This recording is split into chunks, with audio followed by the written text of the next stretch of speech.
The slap landed in a ballroom of 1,000 candles, and not one of them flickered. Mayfair, May of 1818.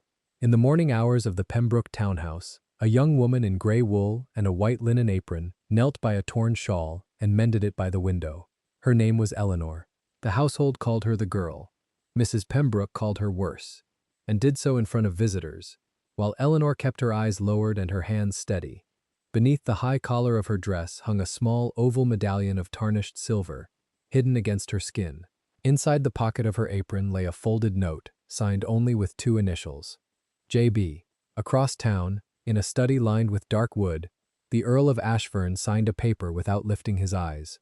Black coat, silver brocade waistcoat, a heavy gold signet on his smallest finger, the Ashfern falcon pressed into the wax. The servants called him the Ice Lord and did not say it twice. On the 11th of June, the doors of Marlborough House opened for a masked ball. Caroline Pembroke came down the staircase in pale rose silk and pearls, certain the Earl would notice her. The Earl walked past her without a glance. Caroline turned, and her gloved hand found the cheek of a girl in gray standing near the wall. The sound of it crossed the ballroom. 1,000 candles held their flame. And what happened in the silence after that slap?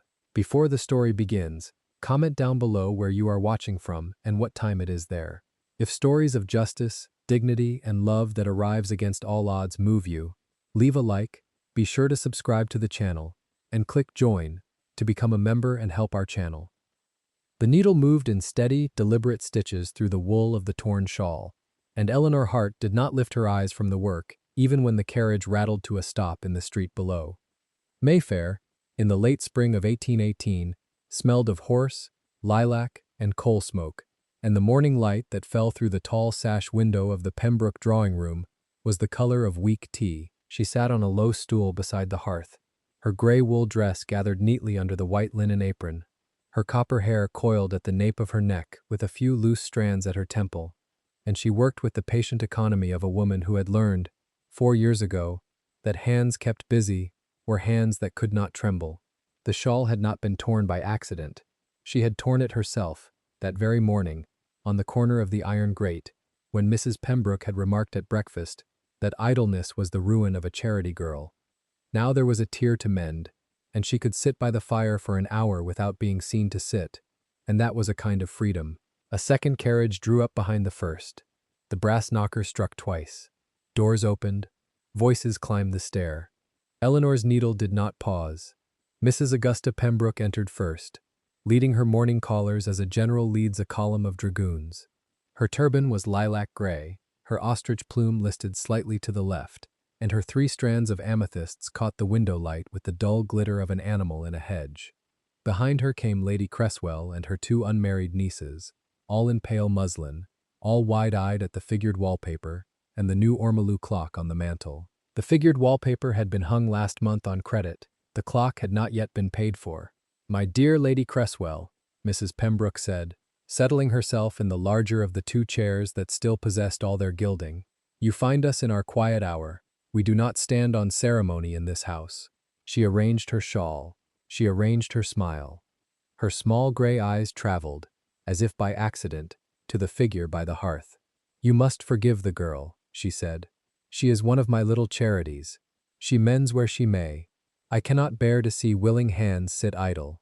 Lady Cresswell, who was a kind woman and a slow one, looked toward the hearth and inclined her head a quarter-inch. The 2 nieces stared openly.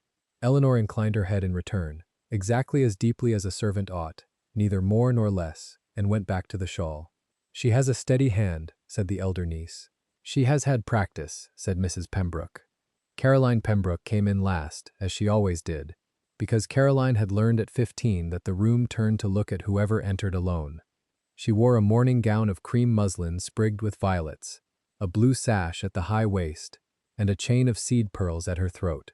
Her honey curls had been pinned that morning in the Grecian fashion by Miss Holloway, who was now bringing in the tea tray, and the pinning had taken 2 attempts because Caroline had told Miss Holloway twice that her fingers were cold.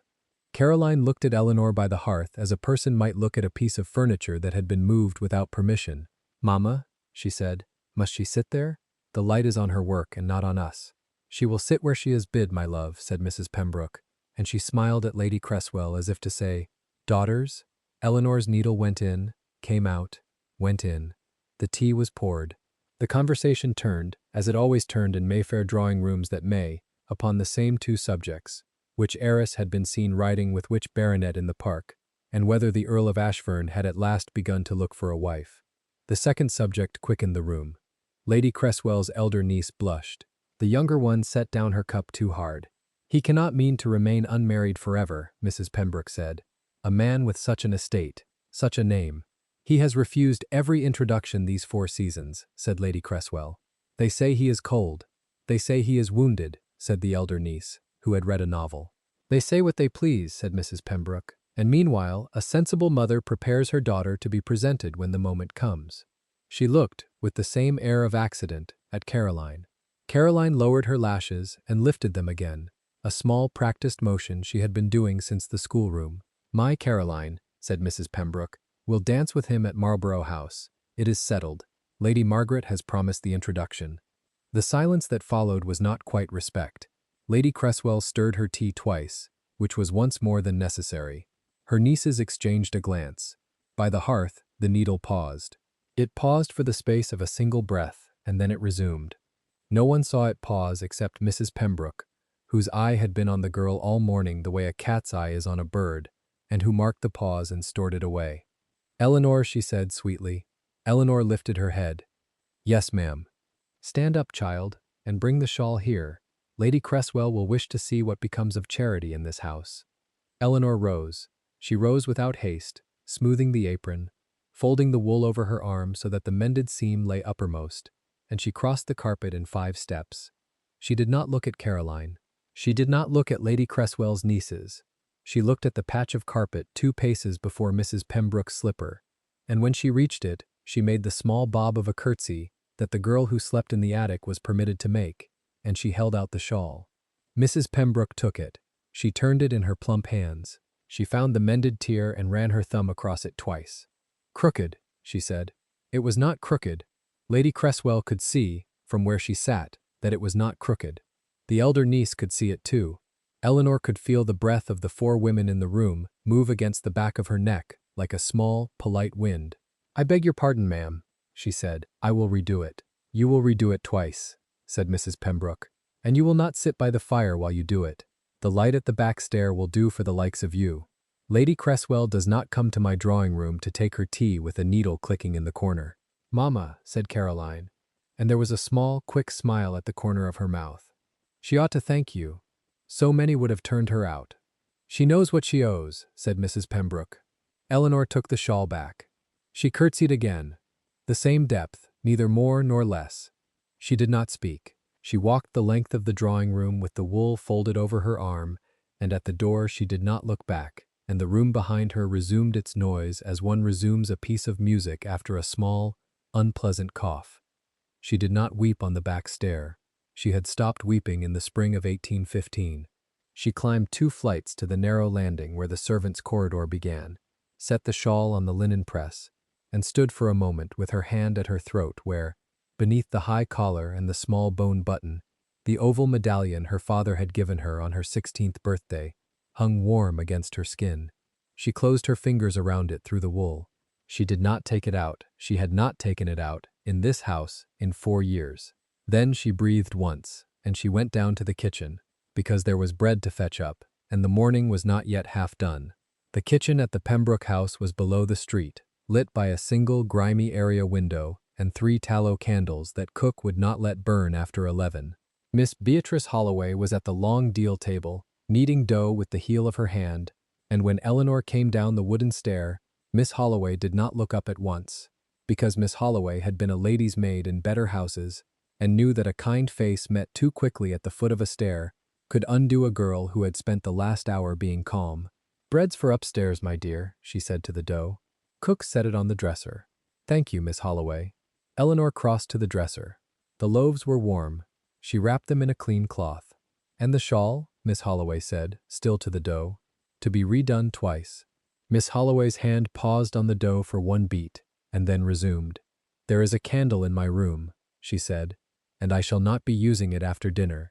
You will redo it once, by my candle, and the second time, you will say you have done by the back stair, and no one in this house will know the difference."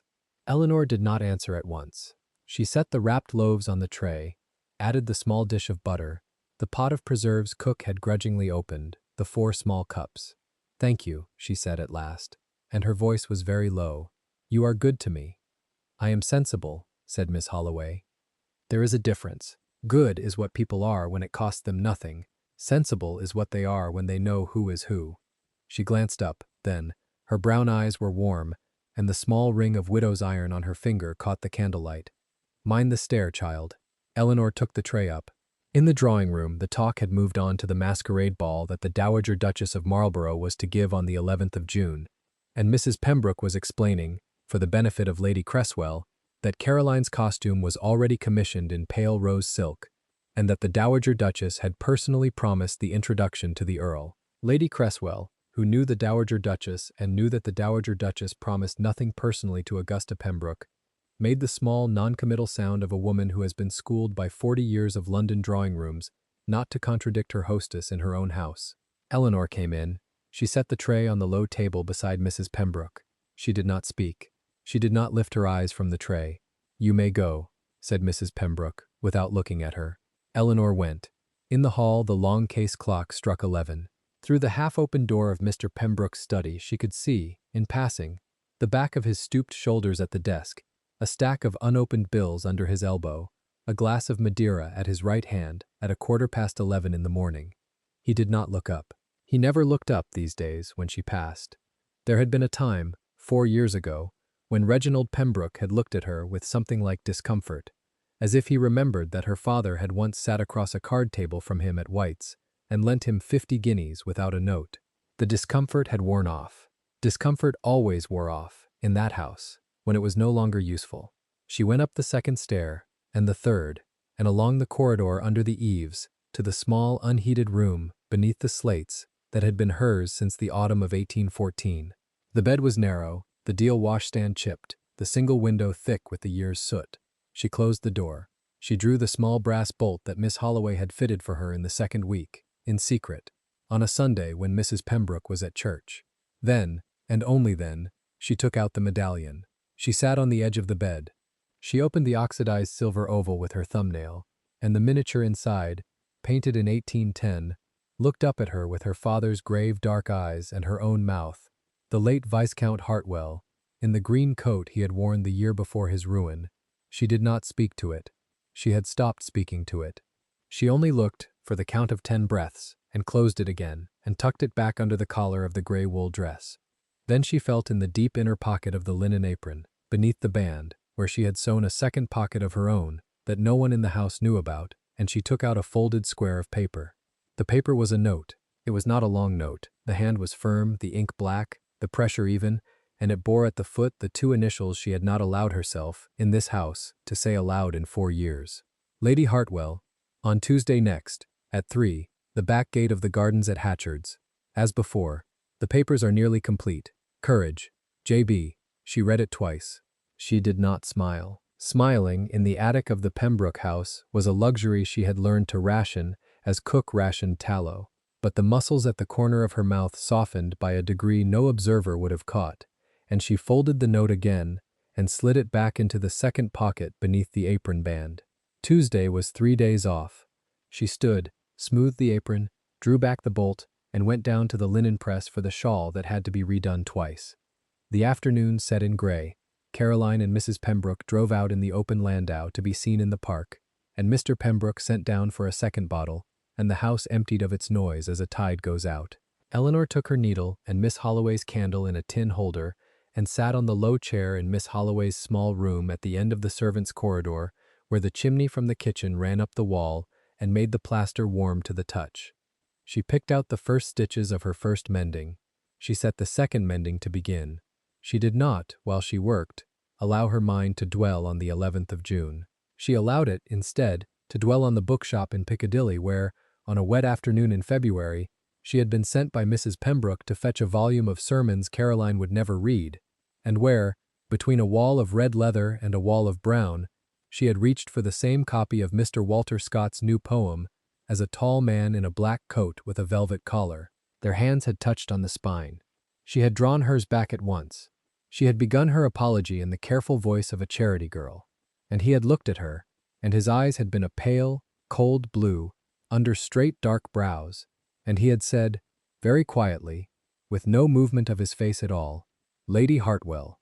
She had not been called by that name, by any voice, in 3.5 years. She had stood with her hand at the small bone button of her collar, and she had not denied it, and he had not pressed it, and he had set the book down and bowed to her exactly as a gentleman bows to a viscount's daughter in a public room. And then he had walked out of the shop into the rain, and she had stood by the shelves for so long that the bookseller had asked, gently, whether she required a chair. 3 days later, a footman in a coat she did not know the livery of had stopped Miss Holloway at the area door of the Pembroke house with a sealed note for the girl. Miss Holloway, who had been a lady's maid in better houses, had taken the note without a question and brought it up the back stair to the attic without a word. That had been the first note. There had been 11 since. There would be a 12th on Tuesday. She did not allow herself, even now, by the warm wall of Miss Holloway's chimney, to call what was happening between them a courtship. The word belonged to drawing rooms and parlors and morning calls, and the small society columns Mrs. Pembroke read at breakfast. The word did not belong to the back gate of the gardens at Hatchard's at 3 o'clock on a Tuesday, with the rain on the leaves, and a tall man in a black coat saying, in his low, level voice, "The third reading is set for the 7th of June, and you must trust me a little longer." Trust him. She had trusted no one, in this house, in 4 years, except Miss Holloway, and Miss Holloway she had trusted because Miss Holloway had asked nothing. The Earl of Ashfern asked nothing either. He had not asked her in February in the bookshop to confirm her name. He had not asked her on the second Tuesday what had become of her father's estate. He had told her, on the third Tuesday, what had become of her father's estate. He had handed her, through the iron of the back gate, a single sheet of foolscap with 3 lines of figures and a name she had not heard since 1814, the name of the man who had presented the forged note at her father's bank and broken him in a fortnight, and who had drowned, conveniently, 2 months later, in a stretch of the Thames where strong swimmers did not drown. "The papers are nearly complete," he had said on the 8th Tuesday. "What was taken will be restored, by Parliament, before the season closes." She had asked, on the 9th Tuesday, very quietly, why. He had not answered for a long time. The rain had thickened. A hackney had gone by in the street beyond the wall. At last he had said, "Because you were the only person in that bookshop who did not look at me." It was not, she had thought afterward, in the attic, by the soot-thick window, a precise answer. It was a true one. On the 10th Tuesday, he had given her a small plain ring, gold, no stone, and told her to keep it where she kept the medallion. He had not asked for an answer. She had given one. The ring rode now against her sternum on the same thin silver chain as her father's oval, under the high collar of the gray wool dress, under the white linen apron, under the small folded note that said courage. In the Pembroke house no one knew. In the Pembroke house she was a charity girl with crooked stitches who would be sent to the back stair when company came. In 3 days, at the back gate of the gardens at Hatchard's, she would meet, for the 11th time, the man whom every drawing-room in London was at that moment attempting to introduce to its daughter. A board creaked in the corridor. Eleanor's needle did not pause. Her face did not move. By long practice, the muscles at her jaw and the muscles at the small of her back went still in the same instant. And by the time the door of Miss Holloway's room was opened without a knock, she had laid the candle a half-inch to her left so that the light fell on the work and not on her face. Caroline stood in the doorway in her cream muslin, gloves in one hand, riding hat in the other, and the pink high color of a turn in the park still on her cheeks. "There you are," she said. Eleanor rose. She set the shawl over the back of the chair. She made the small bob. "Miss Caroline, Mamma wants you. The dressmaker has sent up the rose silk for fitting, and Holloway is wanted in the kitchen. You will stand for the pinning." "Yes, Miss Caroline." Caroline did not move from the door. "Look at me when I speak to you," she said. Eleanor lifted her eyes. She lifted them only as far as the seed pearls at Caroline's throat, which was as far as a charity girl was permitted to lift her eyes to the daughter of the house, and she waited. "Higher," said Caroline softly. "I will not be looked at by my mother's needlewoman as if I were a chain." Eleanor lifted her eyes the further half-inch. Caroline's pale blue eyes met hers, and for a moment, in the warm small room with the chimney behind her, Eleanor saw, very clearly, what Caroline did not know she was showing. That Caroline had been told, today, in the carriage, by her mother, that the Dowager Duchess had in fact not promised the introduction, and that the introduction would have to be obtained by other means, and that Caroline had spent the whole of the drive home rehearsing the small adjustments of voice and chin by which she meant to obtain it. Eleanor saw also, with the steady, almost weary clarity that 4 years in the attic had given her, that Caroline was afraid. Caroline was 19, and Caroline was afraid, and Caroline did not yet know that fear, in a girl with no fortune and a mother in debt, was a thing other women could smell across a ballroom. "Yes, Miss Caroline," she said. "You will hold yourself very straight, in the fitting," Caroline said. "You are nearly my height. The dressmaker is to set the hem from your back, and you will not speak to her. She is not paid to know who you are." "No, Miss Caroline." "Come along, then." Caroline turned and went down the corridor, and the small click of her slippers on the boards was already, 3 steps in, the click of a woman who believed the world owed her an entrance. Eleanor pinched out Miss Holloway's candle. She folded the half-mended shawl over the back of the chair where, in an hour, she would come back to finish it. She drew her apron straight. She set her hand once, briefly, against the high collar of the gray wool dress, where the medallion and the small plain gold ring lay warm together against her skin, and she went down the 2 flights and the back stair, and into the morning room behind the drawing room, where the dressmaker's woman had spread out, on a clean sheet over the carpet, the pale rose silk that was meant, on the 11th of June, in a ballroom of 1,000 candles, to make Caroline Pembroke a countess. She stood, in the gray wool and the white apron, in the center of the sheet, and she let them lay the rose silk against her shoulder for the cut. Outside, in the street, the bell of St. George's rang the half-hour. 3 days to Tuesday, 12 days to the 11th of June. The needle in Miss Holloway's chimney room was still warm where her hand had left it.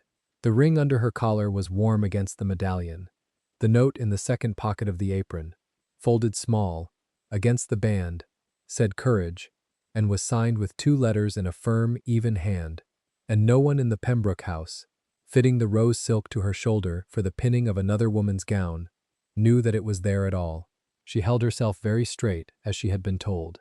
She did not, while they pinned, allow her eyes to leave a point on the figured wallpaper precisely level with her own. 3 weeks after the linen room and the pinned hem, the household had begun to speak of the masquerade at Marlborough House as though it were an event already lived. Trunks arrived. Plumes were ordered from a milliner in Bond Street and complained about within the hour. Mrs. Pembroke walked through the corridors with a list in her hand and a small, tight smile on her mouth, and the smile did not quite reach her pale eyes. Eleanor mended Miss Caroline's masquerade gloves on the 11th of June. She sat by the window in the small back parlor because the light there was kindest to white kid leather. The needle moved in her fingers in short, exact strokes. A torn seam along the inner wrist, almost invisible, had been her morning's task. By noon she had finished both gloves and held them up to the pane, and could not see where she had been at all. Beatrice came in with a folded square of cambric pressed between her palms. "They have rung for you twice," she said, without raising her voice. "Mrs. Pembroke is in a state.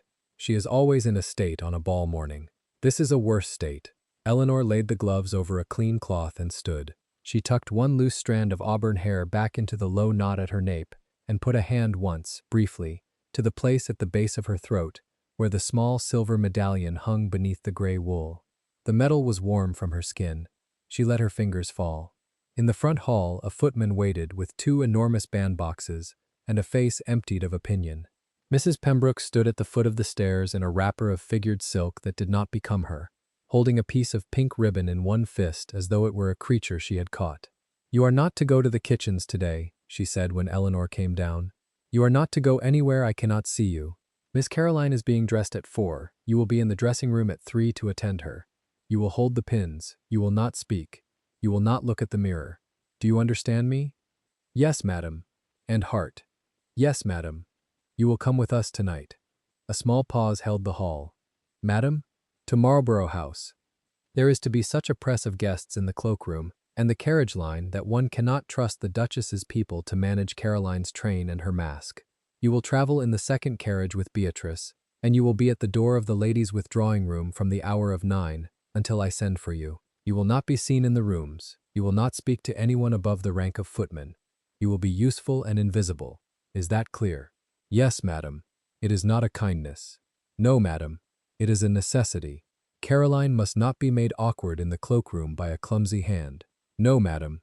Mrs. Pembroke moved past her without seeing her and went up the stairs already calling for the hairdresser, and the ribbon went with her. In the small back parlor, Eleanor took up the gloves again, although there was nothing more to do to them, and folded them into a square of tissue. Her hand, when she set them down, was not quite steady. It was the first time in 4 years that she had been told she would cross the threshold of one of the great houses of Mayfair as anything other than a name struck from a list. Beatrice watched her from the door. "You will come back in the same gown you go out in," she said, with the quietness of a woman who has lived long enough to know the things that need saying aloud. "Mind yourself in that crowd." "I shall not be in the crowd." "You will be near it. That is enough." Eleanor folded the tissue twice more than necessary. "Beatrice." "Yes.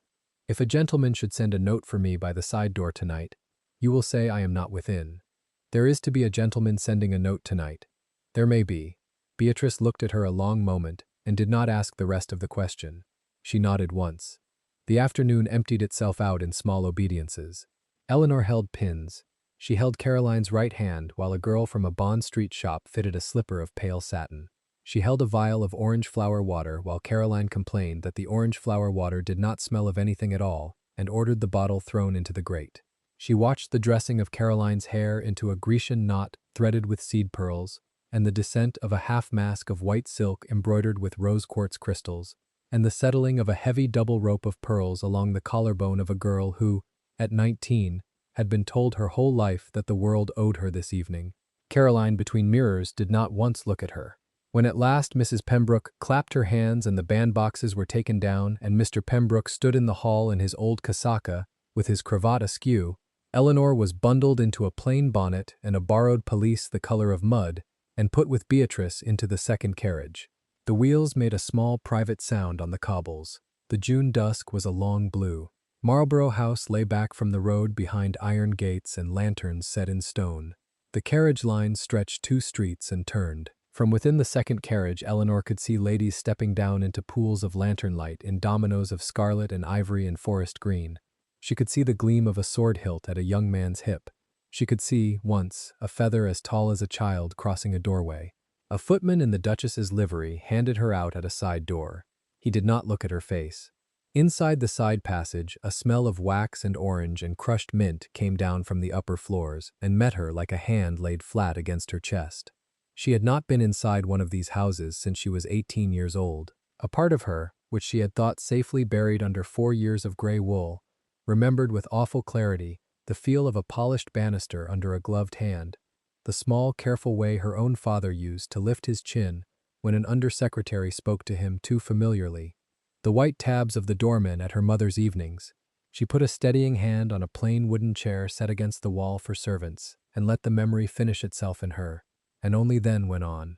Beatrice did not ask her what was the matter. Beatrice, who had been many years in service, did not ask such questions in such houses. In the lower hall, behind a green baize screen, she stood with Beatrice and a row of other women in plain stuff gowns, each tied to a great lady upstairs by a slender, invisible thread of duty. The air smelled of beeswax and orange. From above, faintly through wood and plaster, came the first sounds of an orchestra and a great room filling. Mrs. Pembroke descended the back stair once, glittering in lilac and silver, the ostrich plume of her turban shedding small purple thoughts as she walked.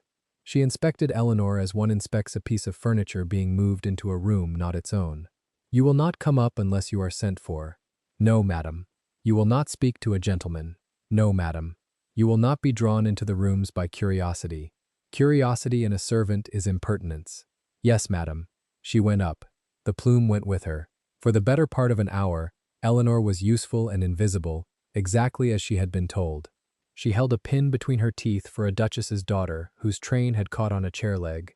She steadied a small girl of 15, almost ill with fright, against the doorpost of the withdrawing room. She took an offered cup of weak negus from a kindly housemaid and did not drink it. She listened, through the floor, to the orchestra. She thought, once, of a winter rain on the windows of a bookshop in Piccadilly, and of a man's gloved hand setting a small leather-bound book of poems into her own, and she put the thought away again as one puts away a letter one cannot yet answer. Above them, the orchestra moved into a country dance and out of it again. A peal of laughter from a young woman, not Caroline, came briefly down the stair and was lost. Eleanor counted by habit the half-hours by the small chiming of a long case somewhere out of sight. 9:15, 9, a quarter past. The bell at the side door rang twice for a delivery of ice, and was answered, and rang again for a lost reticule, and was answered, and then for a long time did not ring at all, she thought, while she stood there in the dim, of the small leather-bound book of poems on the table beside her narrow bed in the Pembroke attic. She thought of the second inscription on its flyleaf, in a hand she had learned to know better than her own.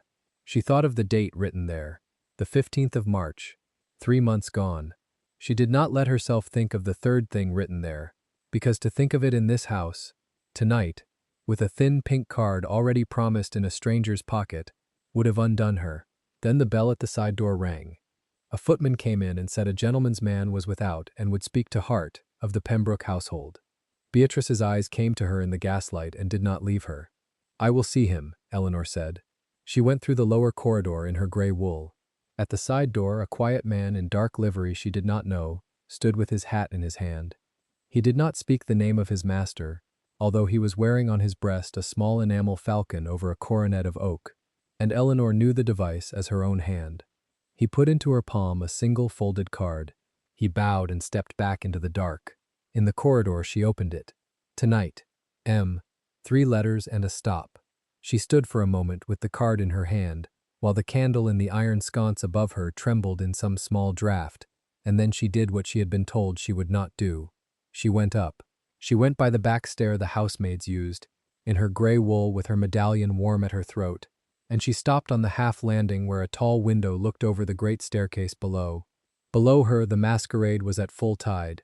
She could see the heads of the dancers, the lift of a fan, a black domino with a silver mask. She could see, at the foot of the staircase, 3 figures she knew. Mrs. Pembroke in lilac, Mr. Pembroke trailing a little behind her, and Caroline in rose-pale silk with her white half-mask, the pearls heavy at her throat. And she could see, almost directly opposite them across the marble, a man who was not in domino, who had not bothered with a mask at all. He stood in plain black evening dress and white linen. He held himself as though he had been bred to hold himself that way. The candlelight caught the side of his face and showed her the small old scar at the eyebrow, and the cold pale blue of an eye she had not been permitted to look at in 4 years. The Earl of Ashbourne. She watched Mrs. Pembroke seize her daughter by the elbow and steer her, with the small, hopeful violence of women of her sort, directly across the checkered marble to the Earl. She watched Caroline arrange her smile under the white half-mask. She watched Mrs. Pembroke curtsy too low. She could not hear what was said. She did not need to. She saw the Earl bow. The bow was the smallest she had ever seen a man make, and still call it a bow. She saw him say a single, brief sentence. She saw him turn, with no haste at all, and walk 3 paces away from them, and stop and bend his head to the white-haired woman in Vinho velvet, who had appeared at his elbow as though by appointment. Lady Margaret Whitmore, Dowager Duchess of Marlborough, in a small gold mask on a wand, with the rope of rubies very dark at her throat. She saw Caroline's smile not move. She saw Mrs. Pembroke's smile not move either, and that was worse. Then Mrs. Pembroke turned, by the smallest degree, toward her daughter. She said something close to the white half-mask. Caroline's head moved sharply, once. She put her hand up to her own throat, as though something there had stung her. Eleanor took 1 step back from the window. It was, she thought afterward, the step that gave her away. A footman on the upper landing must have seen the grey wool where there should have been only gilt and silk. A maid below must have followed the line of his glance. Something, a flicker, a wrongness, moved through the lower edge of the great hall, and within the count of 3 breaths a small ripple in the crowd had carried Mrs. Pembroke's eye, by an accident she had been waiting 4 years to have, straight up the stair to the half-landing window. The Pembroke face went white under its rouge. Hart. The voice cut through the orchestra without effort. It is a particular gift of women like Mrs. Pembroke, that they can make themselves heard across a ballroom without seeming to raise their voices at all. The nearest dancers slowed. A pair of dowagers near the punch table turned together like a pair of hens. Hart. Come down. Eleanor came down. She came down the great staircase in her grey wool and her plain coiled hair and her ridiculous mud-colored pelisse over her arm, and the music did not quite stop but the dancing did. Mrs. Pembroke waited for her at the foot of the stairs, with one hand on Caroline's wrist and one on her own fan. "You were told to stay below." "Yes, madam." "You disobeyed." "Yes, madam." "In whose house?" "In the Duchess's." A few of the older ladies on the edge of the floor put up their fans halfway, as people do who wish to seem not to listen and have no intention of missing a word. The Earl, 12 paces away with Lady Margaret on his arm, had not moved at all. He stood with his head a little inclined toward the Dowager Duchess, as though they were continuing a conversation about the weather in Wiltshire. He did not turn. He did not, anywhere in his still face, betray that he had seen Eleanor at all. Mrs. Pembroke's hand tightened on Caroline's wrist. "Show the Earl your bracelet, child." Caroline lifted her gloved arm. Around the white wrist, above the long kid glove, a thin band of pale gold sat plainly visible. A slender chain, very delicate, with a small enameled rose at the clasp. Eleanor had never seen it before in her life. It was a pretty thing, and old. Now show him the empty place beside it. Caroline turned her wrist. There was no empty place. There was only a small dark mark on the kid, where a clasp might have caught and torn at the leather. There was a second. Mrs. Pembroke said clearly to the air around them, "A bracelet of seed pearls and gold, the pair to this, given to my daughter by her godmother on her 4th birthday. It was on her wrist when she stepped out of the carriage. It is not on her wrist now." A small sound went through the nearest ladies. "It has not, of course," Mrs. Pembroke said, "fallen into the gravel of the Duchess's drive. We are not such fools as that. It has been taken between the carriage door and this hall. It has been taken by the only hand that touched my daughter's wrist between the carriage door and this hall." She turned her head, slowly, and looked at Eleanor at last. "Show your hands, Hart." Eleanor showed her hands. They were a maid's hands, fine-boned, a little roughened at the fingertips from the needle. They were empty. "Your pockets." She turned out the small pocket at her waist. A square of folded linen, a short pin, a blunt-ended pair of scissors on a black ribbon. The card, of 3 letters and a stop, lay deeper, against her stays, and did not come up with the rest. "There is nothing here, madam. Nothing in your hand. There is more than one place in a gown. Madam, empty your bodice." "Madam, no." The word came out of Eleanor before she had time to put it back. It was the wrong word. It was the worst word, and she heard it ring across the hall as clearly as Mrs. Pembroke's voice had rung the moment before. The fans came down at once. For an instant, the great hall, with its mile of candles and its painted ceiling and its 100 small mirrors, gathered itself into one held breath. Eleanor felt the silver of the medallion under the wool over her heart and did not lift her hand to it. Across the marble she felt, without looking, the Earl's whole stillness become a different kind of stillness. Mrs. Pembroke smiled. "You see," she said softly, but not so softly that the room missed it. "She refuses." She let go of Caroline's wrist.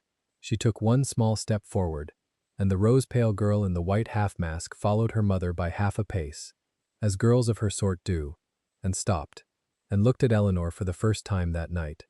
Whatever was meant to happen next, Caroline did not wait for it.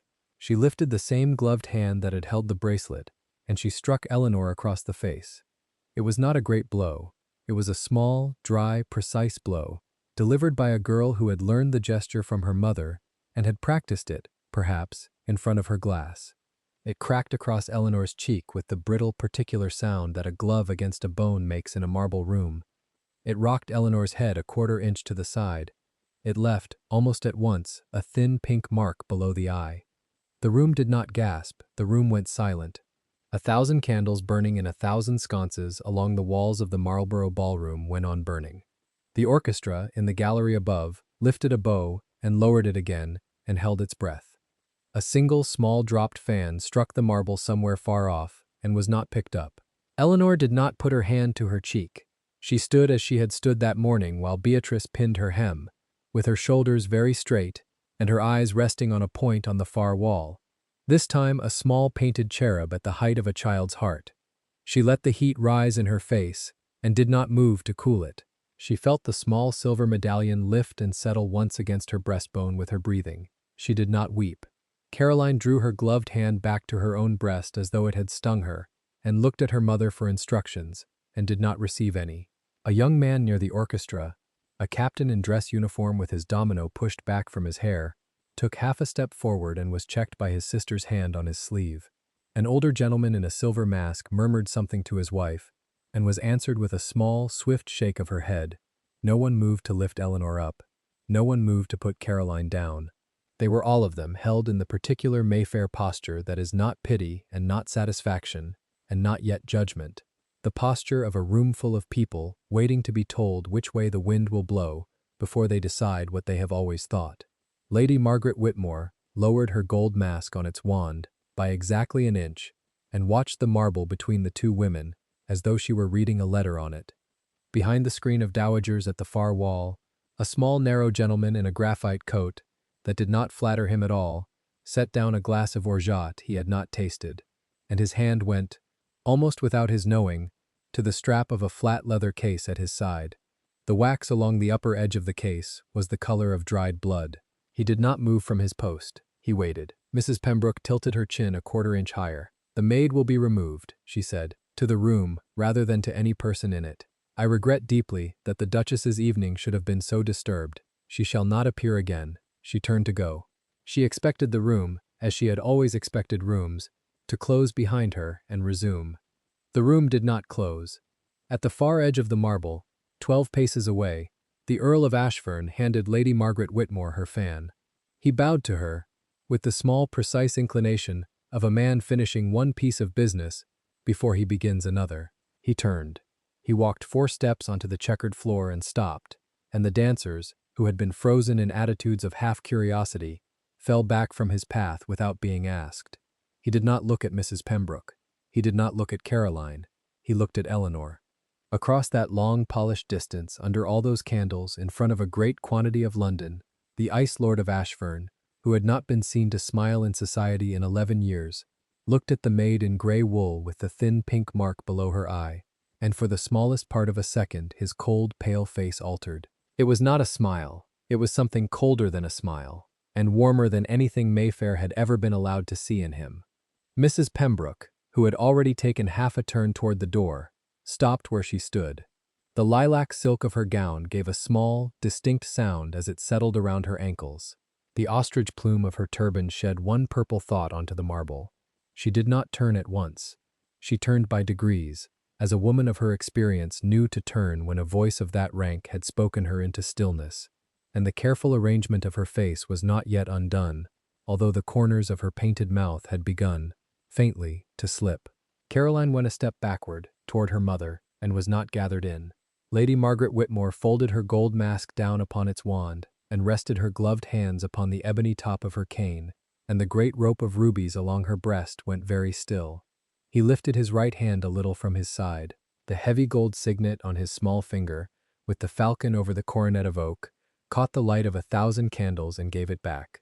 "Madam," he said, without raising his voice, and the whole of the great hall heard him as plainly as if he had spoken at their elbows, "you will be so good as to wait."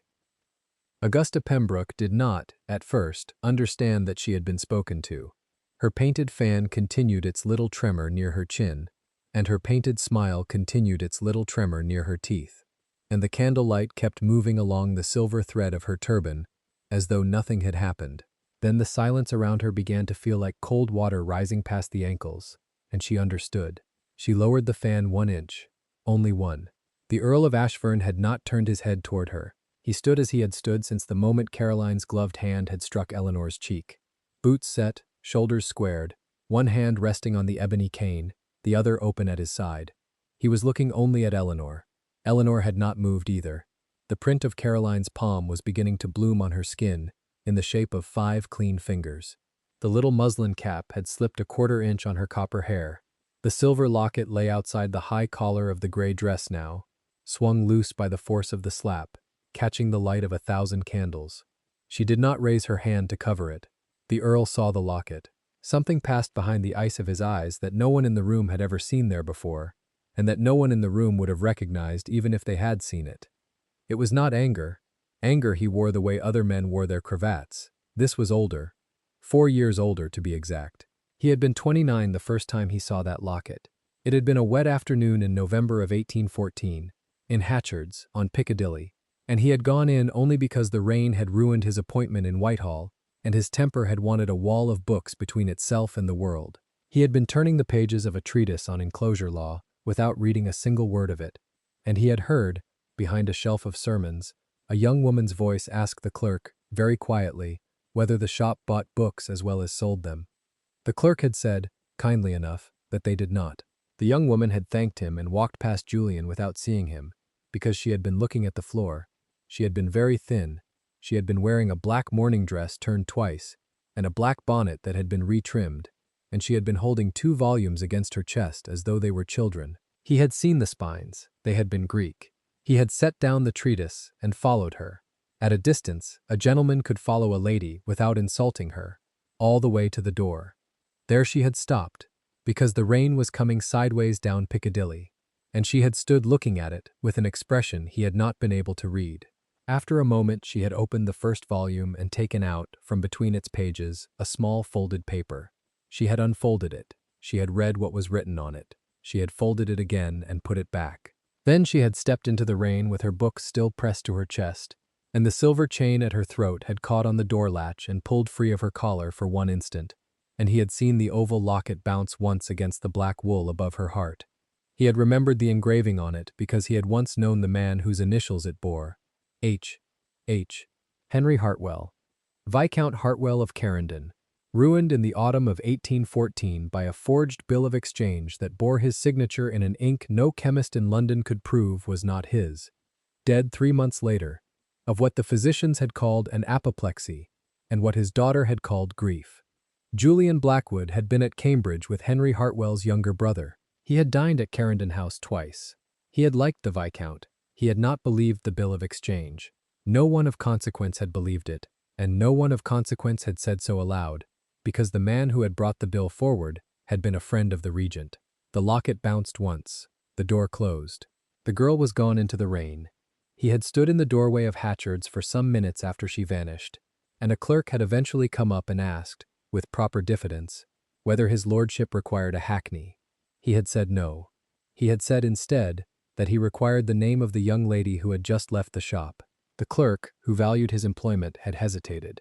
I knew her father, Julian had said. That had been enough. Her name, the clerk had told him, was Miss Hart. She came in once a fortnight to look at the Greek shelf and never to buy. She was, it was said, in service in a house in Mayfair, belonging to a Mr. Pembroke of the merchant interest. The clerk had said the word merchant with the small, careful disgust of a man who served a quieter sort of customer. Julian had thanked him and walked out into the rain without his umbrella. That night, in his study in Berkeley Square, he had sat down at the secretaire that had belonged to his grandfather and had written 3 letters. The first had gone to Mr. Henry Graves, his solicitor, instructing him to obtain, by any lawful means, the original bill of exchange that had ruined Viscount Hartwell, together with every paper of business that had passed between Hartwell and a certain banking house in the city between June and October of 1814.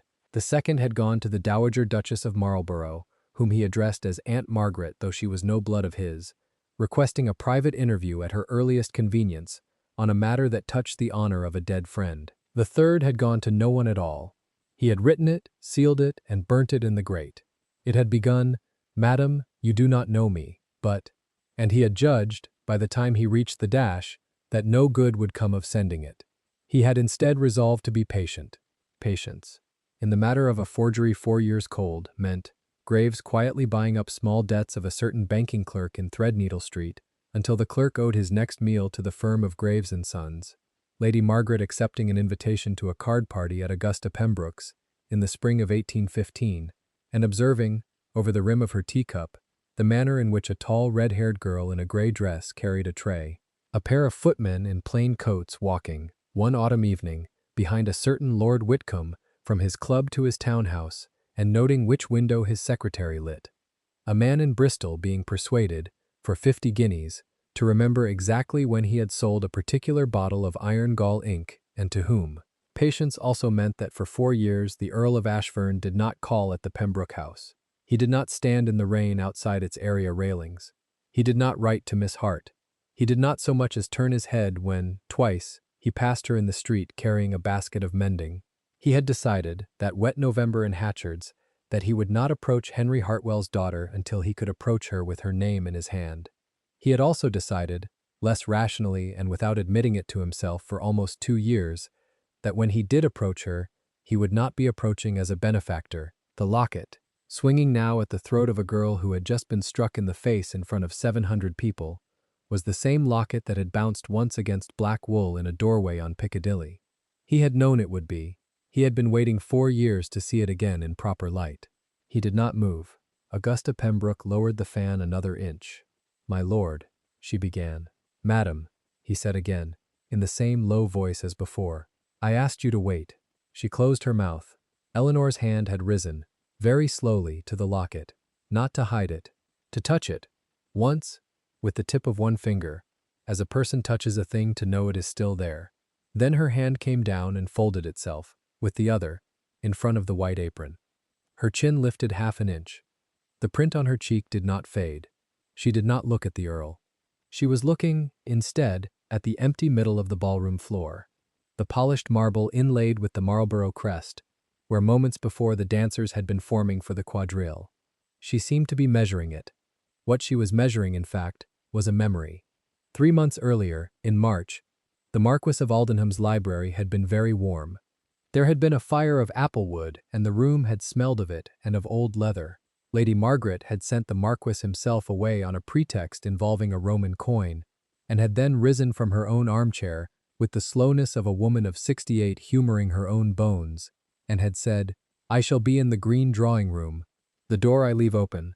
The matter you will conclude in 20 minutes, Ashburn, because I do not propose to chaperone an engagement for longer than that at my age." She had gone out. The door had remained open by the exact width of a prayer book. Eleanor had been standing by the fire in a borrowed dark blue gown that did not fit her at the shoulders, because Lady Margaret had decreed that one could not be proposed to in a servant's grey, and a borrowed shawl that did fit her, and her own copper hair, done by Lady Margaret's own maid, into something that almost remembered what it had been at 17. The locket had been at her throat over the dark blue.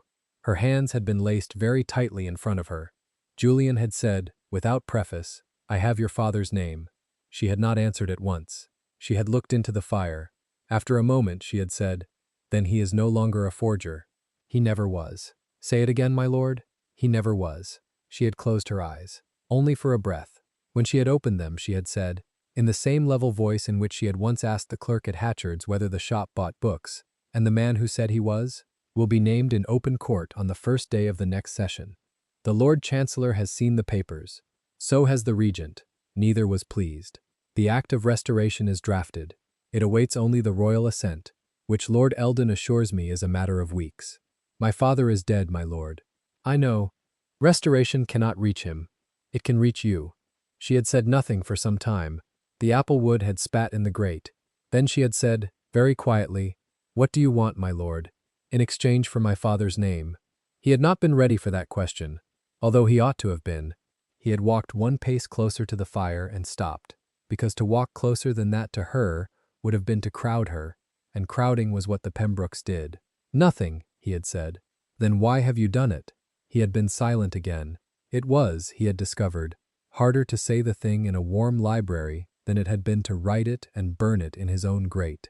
At length he had said, "Because 4 years ago you walked out of Hatchard's into the rain holding 2 volumes of Sophocles you could not afford to buy, and you looked at a folded paper in one of them, as a person looks at the face of someone they have lost, and you stepped into the rain without weeping. I have not been able, since that afternoon, to find anyone at any table in London whose company did not seem to me a waste of the hours of my life by comparison."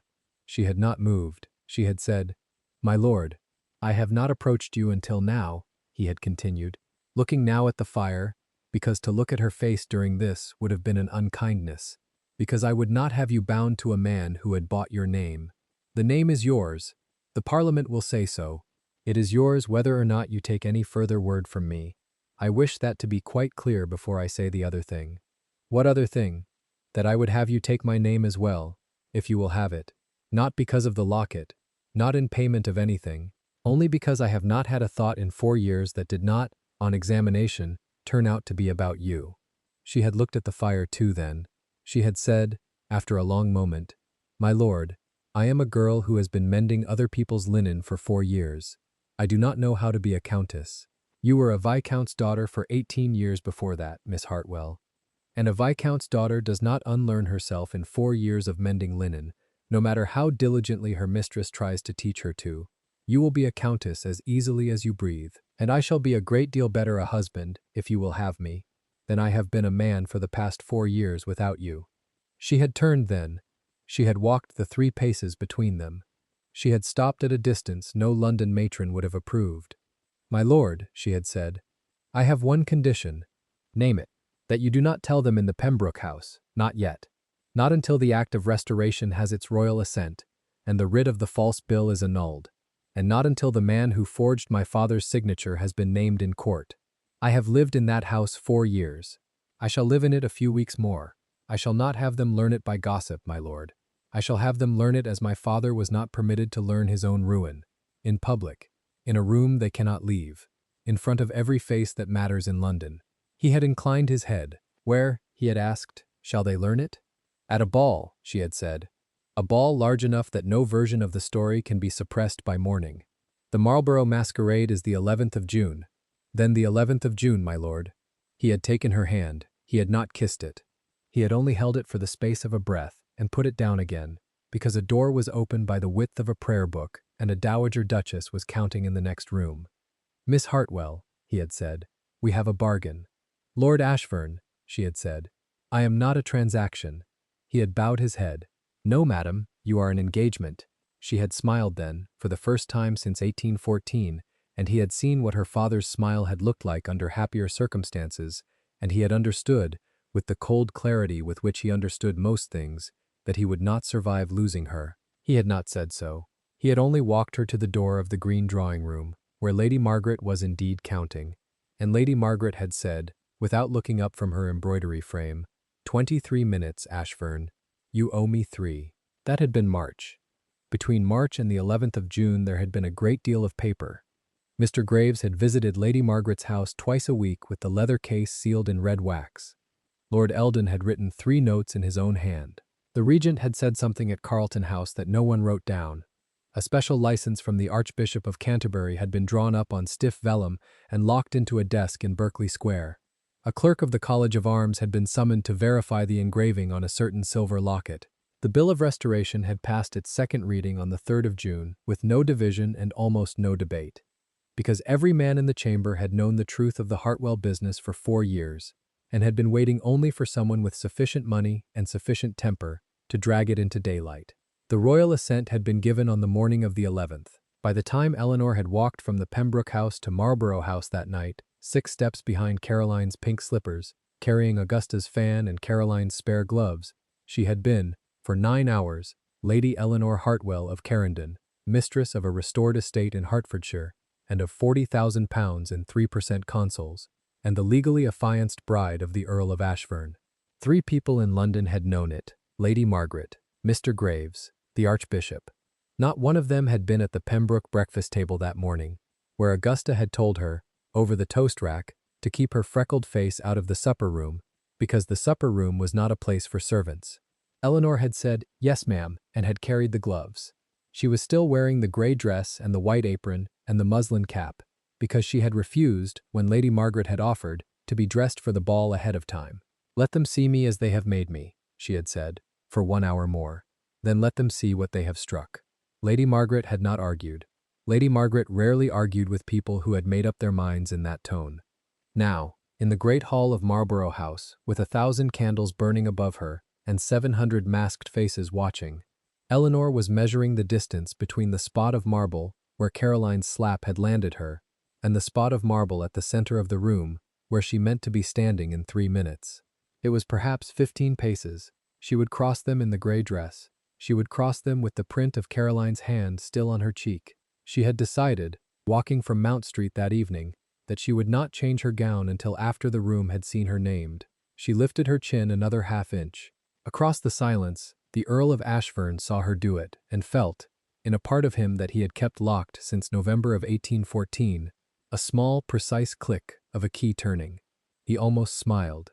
He did not, because the Earl of Ashburn did not smile in public, and because the present moment required ice, not warmth.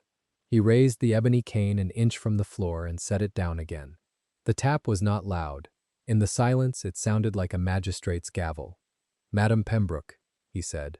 "Mr. Pembroke, Miss Pembroke, you will be so good as to remain exactly where you stand." Lady Margaret. At the far end of the hall, by the great doors, the Dowager Duchess of Marlborough turned her white head a quarter of an inch.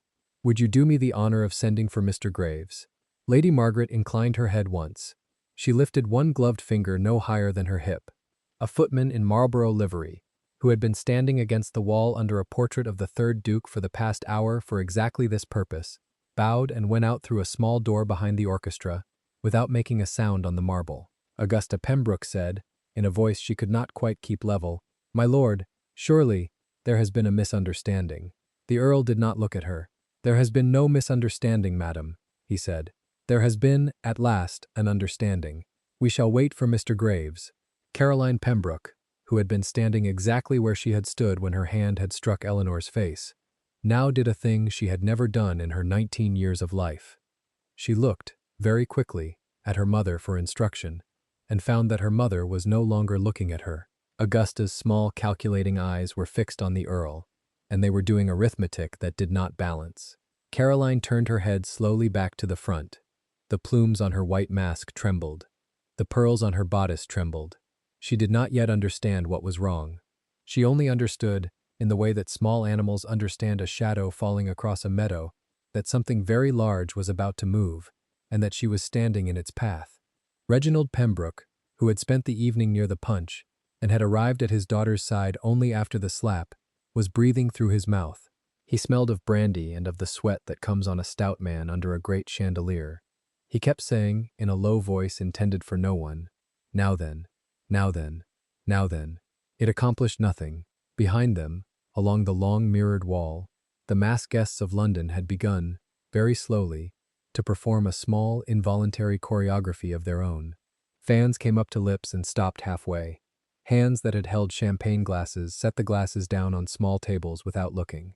A dowager in a silver wig leaned a quarter inch toward the Earl of Whitcomb and whispered 4 words. He did not answer. He was studying the silver locket at Eleanor's throat, the way a man studies a card that has just been turned over on a table where he has already wagered his estate. Lord Whitcomb, in fact, had recognized the locket some seconds before the rest of the room. He had recognized it because 4 years earlier, in a smaller and warmer room than this one, he had sat across a desk from the man who had engraved the false signature on a certain bill of exchange and had paid that man in a sealed purse of his own coin. He had thought himself safe for 4 years. Tonight, in the space of half a minute, he had ceased to be safe. He set down his glass on the chimney-piece without looking at it, and discovered that his fingers had become unreliable. A footman, scenting trouble of the kind footmen always scent before their masters, drifted forward and took the glass quietly away. Lord Whitcomb began, by very small degrees, to move toward the great doors at the far end of the hall. He did not reach them.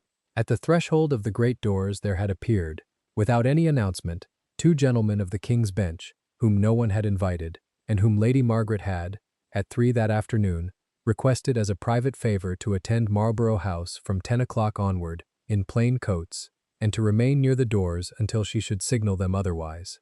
They were not in plain coats now. They had put on their proper black gowns in the antechamber the moment the slap had been struck. They stood, one on either side of the doors, with their hands folded in front of them, and they looked at no one in particular, and Lord Whitcomb, halfway across the floor toward them, understood at last what the rest of the room was only beginning to suspect, and stopped where he stood, as though a wire had been drawn across his shins. He turned, very slowly, and looked back at the Earl of Ashfern. The Earl had not looked at him at all. The Earl was still looking at Eleanor. A small door at the side of the hall opened. Mr. Henry Graves came through it, leather case under one arm, spectacles upon the bridge of his nose, dressed in the same gray slate coat in which he had appeared in every consequential room in London for 20 years. The red wax seal on the case caught one candle and flashed once, like a drop of blood on a snowfield. He crossed the floor without hurry. He stopped at the Earl's left elbow. He inclined his head 3/4 of an inch to Lady Margaret at the far end of the hall, and she inclined her white head 3/4 of an inch back. Then he stood quite still, with the case across his chest, and waited. The Earl of Ashfern turned, at last, the smallest fraction of an inch, and looked at Eleanor. "Lady Hartwell," he said, in the same low voice he had used to silence Augusta, and which the whole hall heard as clearly as if he had spoken at their elbows. "Would you do me the very great honor of walking to the center of the room?" Augusta Pembroke's painted fan fell out of her hand and struck the marble with a small, dry sound that nobody laughed at. Eleanor did not move at once. She heard him, and she heard the small, dry sound of the fan, and she heard, beneath both, the long-held breath of 300 people who had not yet decided what they were watching. Her hand was still at her cheek where the slap had landed, the heat of it now an old fact, a fading red kept alive only by the cold of the room. She lowered the hand. She did not lower her eyes. The crowd parted. It parted the way water parts around a stone set down in it, without quite knowing why it had moved. Lords in black coats stepped back a half-pace and took their wives' elbows. Debutantes in pastel silks drew their fans against their throats. A footman frozen with a tray of crystal coupes shifted a single inch to the left and felt the champagne move inside the glasses. Between Eleanor and Julian Blackwood, a corridor opened on the marble, lit white by 1,000 candles and the great chandelier above. Augusta Pembroke misread it. She always misread silence. She had built a life on the assumption that quiet rooms agreed with her. She watched the Earl of Ashbourne walk 3 steady paces into the open lane, his cane tapping once against the marble, his pale eyes fixed past her shoulder, and she felt her chest fill with a giddy, swimming warmth. He had come. He had come for Caroline after all. The slap had been an embarrassment, but men of his rank were known to forgive a strong-willed bride her first fire. He was going to claim the girl in front of the whole hall. She turned her head a quarter inch to find her daughter. Caroline stood where she had stood a minute ago, her pink mask askew on its ivory stick, her gloved hand still half raised as though she had forgotten to put it down. Her painted mouth had come open. The little burst pearls along her bodice caught the candlelight and shook gently with her breathing. Augusta gave her the smallest, sharpest nod a mother could give. "Chin up, child. Smile. Receive him." Caroline did not smile. Caroline had seen what her mother had not seen. She had seen the Earl's eyes pass over her as one passes over a chair, and continue on to the girl in gray. She had seen Julian Blackwood look at a housemaid the way men in epic poems looked at queens, and Caroline Pembroke, who was 19 and cruel and not entirely stupid, felt the first thin crack run through the floor of her world. Reginald Pembroke, 2 paces behind his wife, mopped his red forehead with a damp handkerchief and made a small wet sound in his throat. Julian stopped 3 feet from Eleanor. He offered his arm, not his hand, that would have been a peasant's gesture, hauling her out of a ditch, but his arm, properly bent, the black wool of his sleeve held precisely at the angle one offered to a duchess at the head of a receiving line. The signet ring of Ashbourne, the falcon over the oak crown, glinted on his smallest finger. "Lady Hartwell," he said again. Lower this time, the 2 words traveling along the open lane to her ears alone, and yet somehow heard by every soul present. "If you please." She set her fingers on his sleeve. Her gray wool cuff against his black superfine made a small picture that nobody in that ballroom would ever quite forget. The housemaid's mended cuff resting on the Ice Lord's arm as though it had always belonged there. She felt the heat of him under the cloth and the quiet tremor of a man holding very still on purpose. She kept her chin where her mother had taught her to keep it. She did not look at Caroline. She did not look at Augusta. She walked. They walked together to the center of the room. The chandelier hung directly above them now, a great glittering wheel of wax and crystal, and the heat of its 1,000 flames came down upon their heads like a benediction nobody yet understood. Somewhere along the gallery the quartet had stopped playing. Eleanor had not noticed when. The silence was a held instrument of its own. From the dais at the far end of the hall, Lady Margaret Whitmore, Dowager Duchess of Marlborough, lifted one white-gloved hand. The gesture was small, 2 fingers, raised perhaps 6 inches. In any other room it would have meant nothing. In her ballroom it stopped time. A side door under the gallery opened. Mr. Henry Graves came through it. He came carefully, as solicitors come, his thin shoulders set under his gray coat, his round spectacles pushed up on his nose against his graying side whiskers, the brown leather case clutched against his ribs with both hands. The wax seal on the case was the size of a crown coin and the color of a fresh wound. He did not look at the crowd. He looked only at his employer. He walked the length of the ballroom in measured steps, his sober shoes making no sound on the polished marble, and Augusta Pembroke, watching him come, felt for the first time a small, cold finger trace itself down the back of her neck under the heavy turban of lilac silk. She did not know the man. She knew, however, what a solicitor with a sealed case looked like at a great house at midnight. "Forgive me, Lady Marlborough," Julian said, turning a quarter towards their hostess on the dais without releasing Eleanor's hand on his arm. "I had not intended to bring the law into a ball. Circumstances have outpaced courtesy." "Circumstances generally do, my lord," said Lady Margaret. Her voice was dry and very pleased. "Pray proceed." He turned then, fully, to the room. The Earl of Ashfern had spent 8 years on the peninsula. He had stood in front of regiments under cannon. He knew exactly how loud to pitch a voice that needed to be carried to a back wall without ever rising. He pitched it now. "There has been," he said, "a misunderstanding." The word was almost gentle. The crowd leaned half an inch closer to hear what would come of it. "A young woman of this house has, this evening, struck another young woman across the face in the presence of the highest company in London and called her a thief." He did not look at Caroline. He did not need to. Every eye in the room found her for him. "I should like, before we proceed further with the evening's entertainment, to establish 2 small matters of fact." Augusta found her voice. It came out thinner than she had meant. "My lord, surely a domestic matter." "It ceased to be a domestic matter, madam, when it was conducted under the chandelier of the Dowager Duchess of Marlborough." He did not raise his voice. He merely allowed the cold to enter it. "The first matter of fact concerns the young woman at my arm.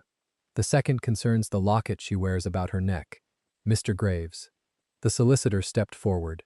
He set his case upon a small inlaid table that 2 footmen had silently carried into the open space the moment Julian had glanced at it.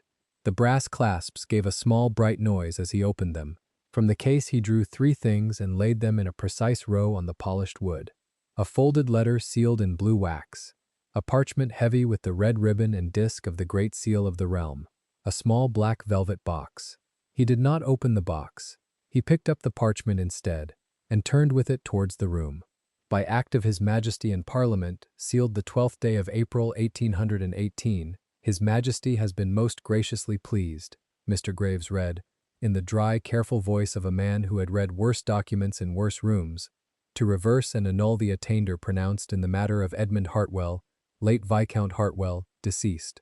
To restore in full to his issue all titles, honors, lands, and incomes wrongfully sequestered in the year 1814, and to recognize the said issue, Lady Eleanor Marie Hartwell, only daughter and sole heir, as Viscountess Hartwell of Northcombe in her own right, with all attendant privileges thereunto." He stopped. He pushed his spectacles up his nose.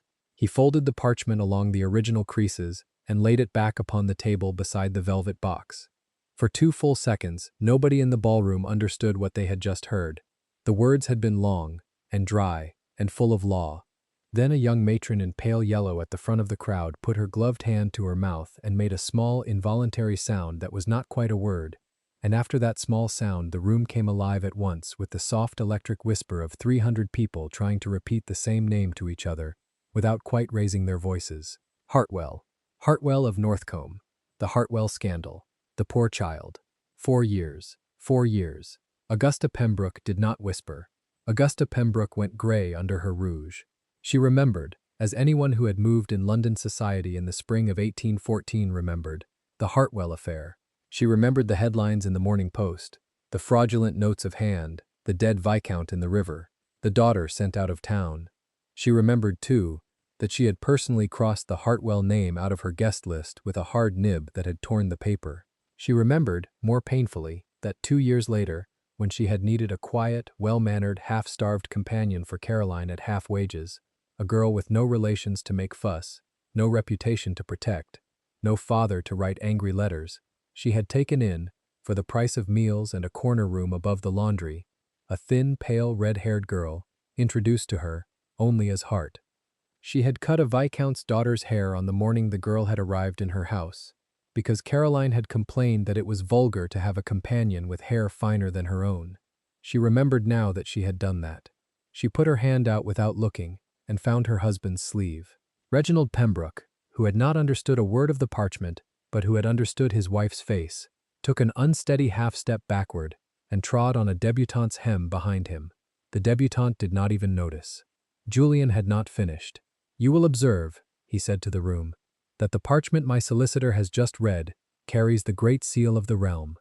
You may also wish to observe," and here, for the first time, he turned slightly towards Lady Margaret on her dais, that the petition under which His Majesty acted was advanced by Her Grace the Dowager Duchess of Marlborough, by myself, and by the Lord Chancellor, who has done me the honor of dining at Ashburn House upon the matter.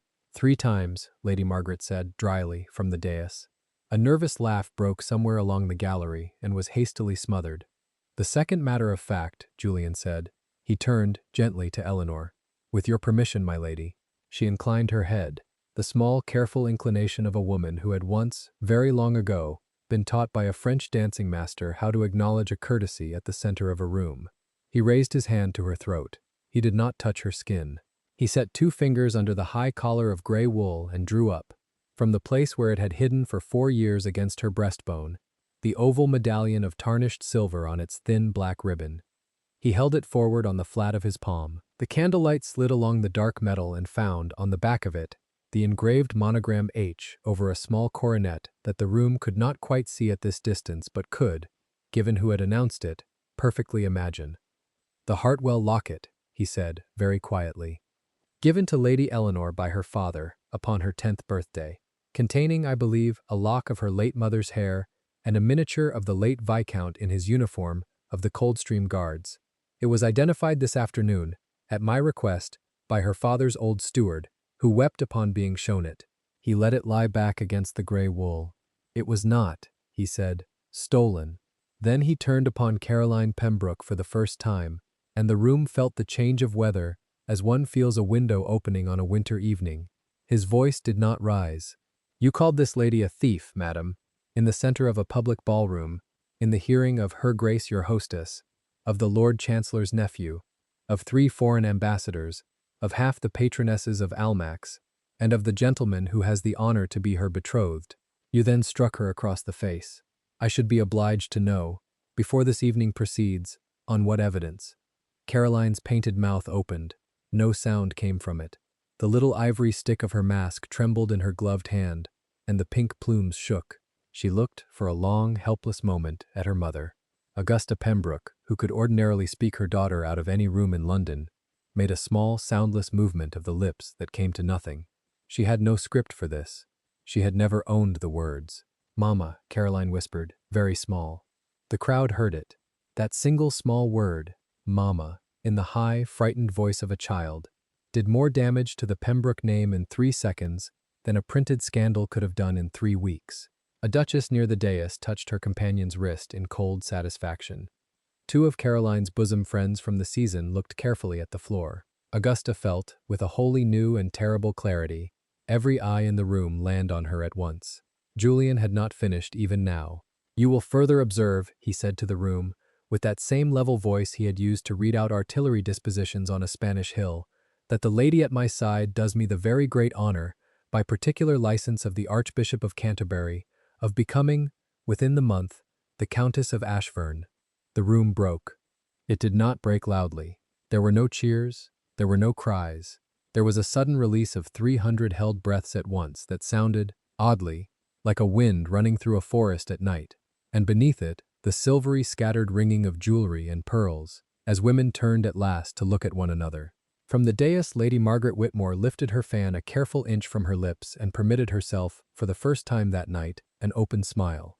The Lord Chancellor's nephew, near the great fireplace, set down his coupe of champagne untouched and inclined his head deeply towards Eleanor. 3 ambassadors followed him a heartbeat later. The bow rippled outward from the dais like the wake of a moving boat. Augusta Pembroke was not bowing. Augusta Pembroke had begun to sway. She put her gloved hand to the heavy amethyst at her throat, as though the stone were strangling her. The lilac turban with its purple ostrich feather tipped a half-inch off level. Reginald, sweating heavily now, made a thick, helpless sound at the back of his throat and seized her elbow. The crowd around them did the cruelest thing a London crowd can do to a fallen woman. It did not look away in pity. It looked, openly and at length, and remembered every cut Augusta had ever given any one of them, and waited. Caroline took a small step backward. It was a mistake. In stepping back, she trod upon the trailing pink silk of her own train, lost her balance for the briefest of instants, and put her hand out to catch herself on her mother's arm. Augusta, leaning on Reginald, could not bear the weight. The 3 of them swayed together in front of the watching ballroom like a small clump of pink and lilac silk caught in a current. and only Reginald's grip on the back of a footman's chair saved them from going down on the marble. A single, silvery, perfectly clear laugh. The laugh of a very young woman who has spent the last 6 weeks being snubbed at every breakfast table by Caroline Pembroke, and has waited very patiently for this moment, rang briefly out near the fireplace and was instantly hushed by her embarrassed chaperone. The damage was done. The Pembrokes had become, in the space of 3 minutes, the people one laughed at. Eleanor, at the center of the room with her hand on Julian's arm, did not look at them. She looked at the chandelier. She looked at the marble. She looked at Lady Margaret on the dais, who looked back at her with the slow, satisfied attention of an old general watching a campaign close exactly on schedule. She did not yet, even now, smile. The cheek that had been struck still burned faintly under the candlelight.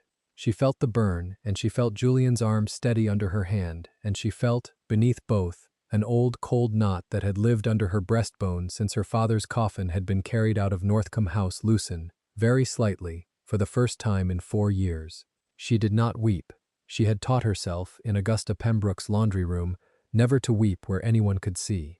She kept that lesson now. Julian's fingers brushed, very briefly, the back of her hand on his sleeve. The touch was so small that no one in the room could have sworn to it. It said everything that he had been forbidden, for 4 years of careful work, to say aloud. She returned the smallest possible pressure. Then she lifted her chin and looked, at last, full at Augusta Pembroke. Across the open lane of marble, mistress and maid met one another's eyes for what both women knew would be the last time on equal ground in this life. Augusta tried, out of long habit, to summon the cold matron's stare that had reduced Eleanor 1,000 mornings in the breakfast room. It would not come. The muscles of her face had forgotten the shape of it. What looked back at her from beneath the high collar of gray wool was not a maid. It was a Hartwell, with her father's grave clear eyes, and the silver locket of her name lying for the first time openly upon her breast. Augusta closed her own eyes. A footman, well drilled by Lady Margaret's housekeeper for precisely this kind of evening, glided forward with a glass of water on a small silver tray and held it discreetly at Augusta Pembroke's elbow. She did not take it. To take it would have been to admit publicly that her knees had gone. She let the glass sit, gleaming, beside her like a small bright accusation, and pressed her tongue hard against the roof of her mouth to keep the tremor out of her chin.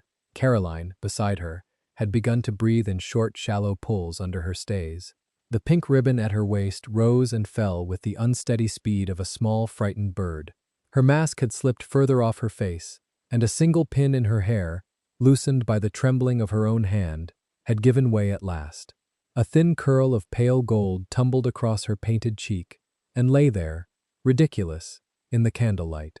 She did not raise her hand to set it back. She did not think she had a hand any longer. She had become, in the center of the ballroom she had counted upon ruling that night, the thing she had spent every morning of her life fearing to become, a girl whom the ton had decided all at once to find absurd. Along the gallery the older women were leaning forward now, not to hear better but to see better. Lady Cowper, whose disapproval was the difference between a vouchered Wednesday at Almack's and an empty card for a season, had risen quietly from her chair and come to stand beside the great brass lamp at the head of the stairs. Her face under its bandeau of diamonds was perfectly composed. She had ruled 3 generations of debutantes out of polite London with that face, and Augusta Pembroke, glancing up, knew the face when she met it. She felt the last warmth leave her throat. On the dais, Lady Margaret had not yet sat down again. She held her ebony cane in her right hand and her painted fan in her left, and she let the room have its long, uneasy moment with no interruption. She had waited 4 years for this. She had been the one to whom the dying Viscount Hartwell, in his last lucid hour at a chambers in Lincoln's Inn, had whispered the name of the man who had forged his notes of hand. She had been the one who had, at her own table the following winter, marked Julian Blackwood as the only man in England both ruthless enough and patient enough to tear the false ledger of that crime apart, line by line. She had been the one, last March, who had quietly placed a thin, red-haired companion in Augusta Pembroke's path at a milliner's in Bond Street, knowing that Augusta would seize a half-priced upper servant the way a magpie seizes a coin. She had let Eleanor Hart be sent to the laundry. She had let the girl go, because the girl had needed to be unrecognizable to the world that had thrown her down, on the night they raised her up. She felt no remorse for the laundry. She felt, watching Eleanor's gray wool sleeve resting on Julian's black superfine in the center of the room, a long, slow, private satisfaction that she had not felt since she had buried her own husband 20 years before. "My lord," she said now, lightly, into the silence, as though they were merely choosing a piece of music. "Pray do continue, the room is listening so very nicely." A small ripple of relieved, frightened laughter ran along the front row of the crowd at her tone. It did not reach the back. The back was still watching the Pembroke family, the way one watches a building burn from a safe street. Julian inclined his head to his hostess by a precise quarter-inch. He turned to Mr. Graves. The solicitor had not yet moved his hand from the velvet lid. He had been waiting, with the patience of a man who had drafted a great many wills in his career, for the exact instant at which his employer would wish him to proceed. The instant came now in the lift of one black eyebrow. Mr. Graves lifted the lid. He did not lift it far. He turned the open box, instead, gently in his thin hands so that the candlelight caught what lay within. The room could not, at this distance, see clearly what was in the box. The room could only see, on the inner velvet of the lid, in small gold letters lightly stamped, two short words: Ashburn, Hartwell. The two names lay there side by side on the dark cloth as though they had been put there together by an older and steadier hand than any in the room. The ladies in the front rank, who had longer sight, were the first to draw breath. A whisper ran backward from them along the crowd in the soft hiss of a wave withdrawing across a pebble beach. By the time the whisper reached Augusta Pembroke on her unsteady knees, it had carried a sentence forward with it. A betrothal ring. A Hartwell ring. Augusta opened her eyes. She looked across the open marble at the girl in gray wool standing under the chandelier with her hand on the Earl's arm and the silver locket of her dead father shining at her throat. And Augusta Pembroke understood, very clearly, several things at once. She understood that her daughter had struck the future Countess of Ashburn across the face in front of London. She understood that her husband would be cut at his club tomorrow afternoon, and that her credit at every shop in Bond Street would be closed before the week was out. She understood that the small black box was not yet, in fact, the worst thing in the brown leather case at Mr. Graves's elbow. There were still, she remembered with a dry mouth, the folded letter under blue wax, and there was the matter, hardly raised yet, of the forged notes of hand of 1814, a matter on which a certain cousin of hers, now long since enriched by a sudden purchase of Hartwell land at a quarter of its value, had been at one time a very enthusiastic witness in chambers. She understood, in short, that the Earl of Ashburn had not come tonight to embarrass her. He had come to end her. She did not open them again until Julian Blackwood, having permitted the room its full measure of the moment, raised his hand a careful inch, not for her, but for Mr. Graves, and the solicitor stepped forward once more towards the small inlaid table where the velvet box still lay unopened beside the parchment of the king. "My lord," Mr. Graves said, "the box, if you please." Mr. Graves laid his hand on the velvet lid. Across the room, Augusta Pembroke opened her eyes upon the small black box as a condemned woman opens her eyes upon a chaplain, knowing perfectly well, without yet having heard a word, exactly which charge against her family was about to be read out next. The silence in the Marlborough ballroom did not break. It deepened. 1,000 candles burned without a flicker, for even the air seemed afraid to move, and the Earl of Ashburn stood at the foot of the great staircase, with one gloved hand resting on the silver knob of his ebony cane. He did not look at Caroline. He did not look at Augusta. He looked, with that cold blue patience that had unmade 3 men in Parliament before breakfast, at Eleanor. Eleanor felt the print of Caroline's hand still burning on her cheek. She did not raise a finger to it. She had learned, in 4 years of gray wool and bone buttons, that to touch a wound in public was to bleed twice. Her gray skirts were splashed with champagne. The little silver tray lay overturned at her feet. 2 crystal coops shattered into stars across the black and white marble. The torn corner of the apron, where Caroline's nails had caught, hung loose against her thigh. Beneath the high collar, the silver medallion pressed cold and steady to her breastbone, as it had every day since she was 18. She did not curtsy. That, more than anything, was what the room could not forgive. Augusta Pembroke took 1 half-step forward, the ostrich plume in her turban trembling like a guilty thing.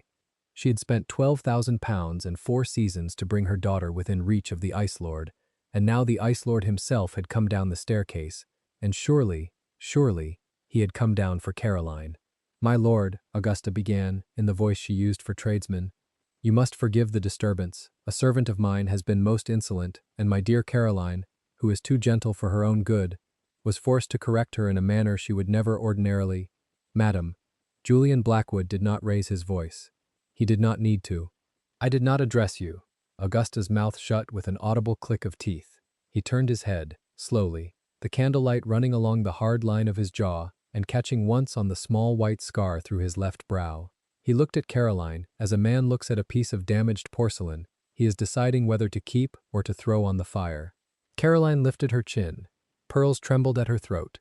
The pink silk of her gown gleamed, the rosettes of silver thread catching the light, and behind her white feathered mask, her pale eyes still glittered with the small triumph of a slap delivered before half the peerage. She had not yet understood. She believed she had won. "My lord," she said, and her voice was the practiced silver of the schoolroom, "I am most grieved that you should have witnessed such a vulgar scene. This creature has been pilfering from our household for months. The pearl drop I lost in March, the silver thimble, the comb of my late grandmother." She gestured, with one white-gloved hand, at Eleanor's modest collar. "I have no doubt the medallion she wears beneath that wool is mine also." There was a small, sharp intake of breath from somewhere near the orchestra. A debutante in primrose covered her mouth with her fan. Lady Sefton, on the dais, did not move. She had built her empire on knowing when not to move. Eleanor's hand did not rise to her collar. The medallion was her father's. It had been pressed into her palm the morning the bailiffs came to Hartwell House, with the dust still rising from the carpets and the watercolor of her mother turned face down on the floor. She had been 17. She had not put it down since. "My lord," Caroline went on, gathering her courage from his silence as one gathers warmth from a cold fire, "I beg you not to think less of this house for what you have seen. The girl forgets herself. She walks where she is not bid, and looks where she ought not to look. I have endeavored to be patient. Tonight, in the very face of your honored arrival, she contrived to spill champagne upon my gown. A creature of her station ought to learn." "Her station," Julian repeated the words with a quietness that emptied them of meaning. "And what, Miss Pembroke, do you imagine her station to be?" Caroline laughed.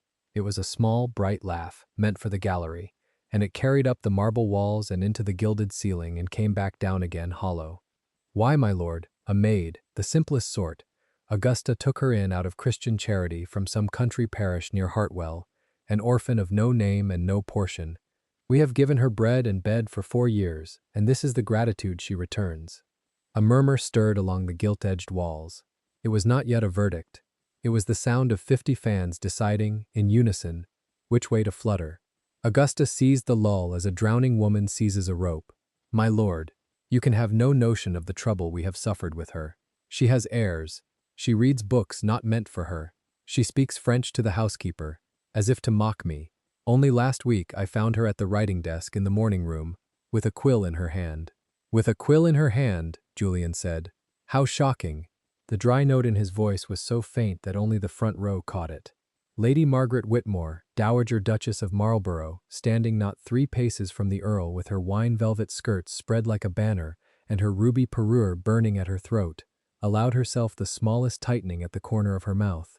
She had buried 2 husbands and 3 pretenders to her favor, and she knew the sound of a man preparing the gallows.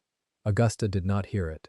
Augusta heard only the silence that followed, and silence, to Augusta Pembroke, had always sounded like agreement. "You see, my lord, how she will not even speak in her own defense.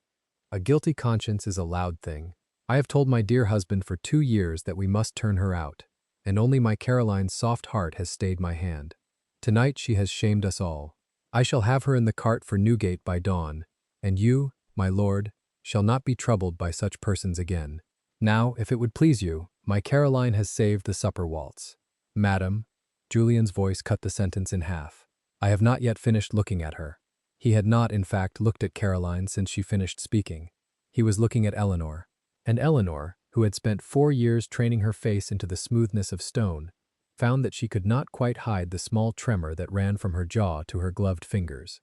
She closed her hand around the loose corner of the apron. She did not let it shake. The crowd shifted.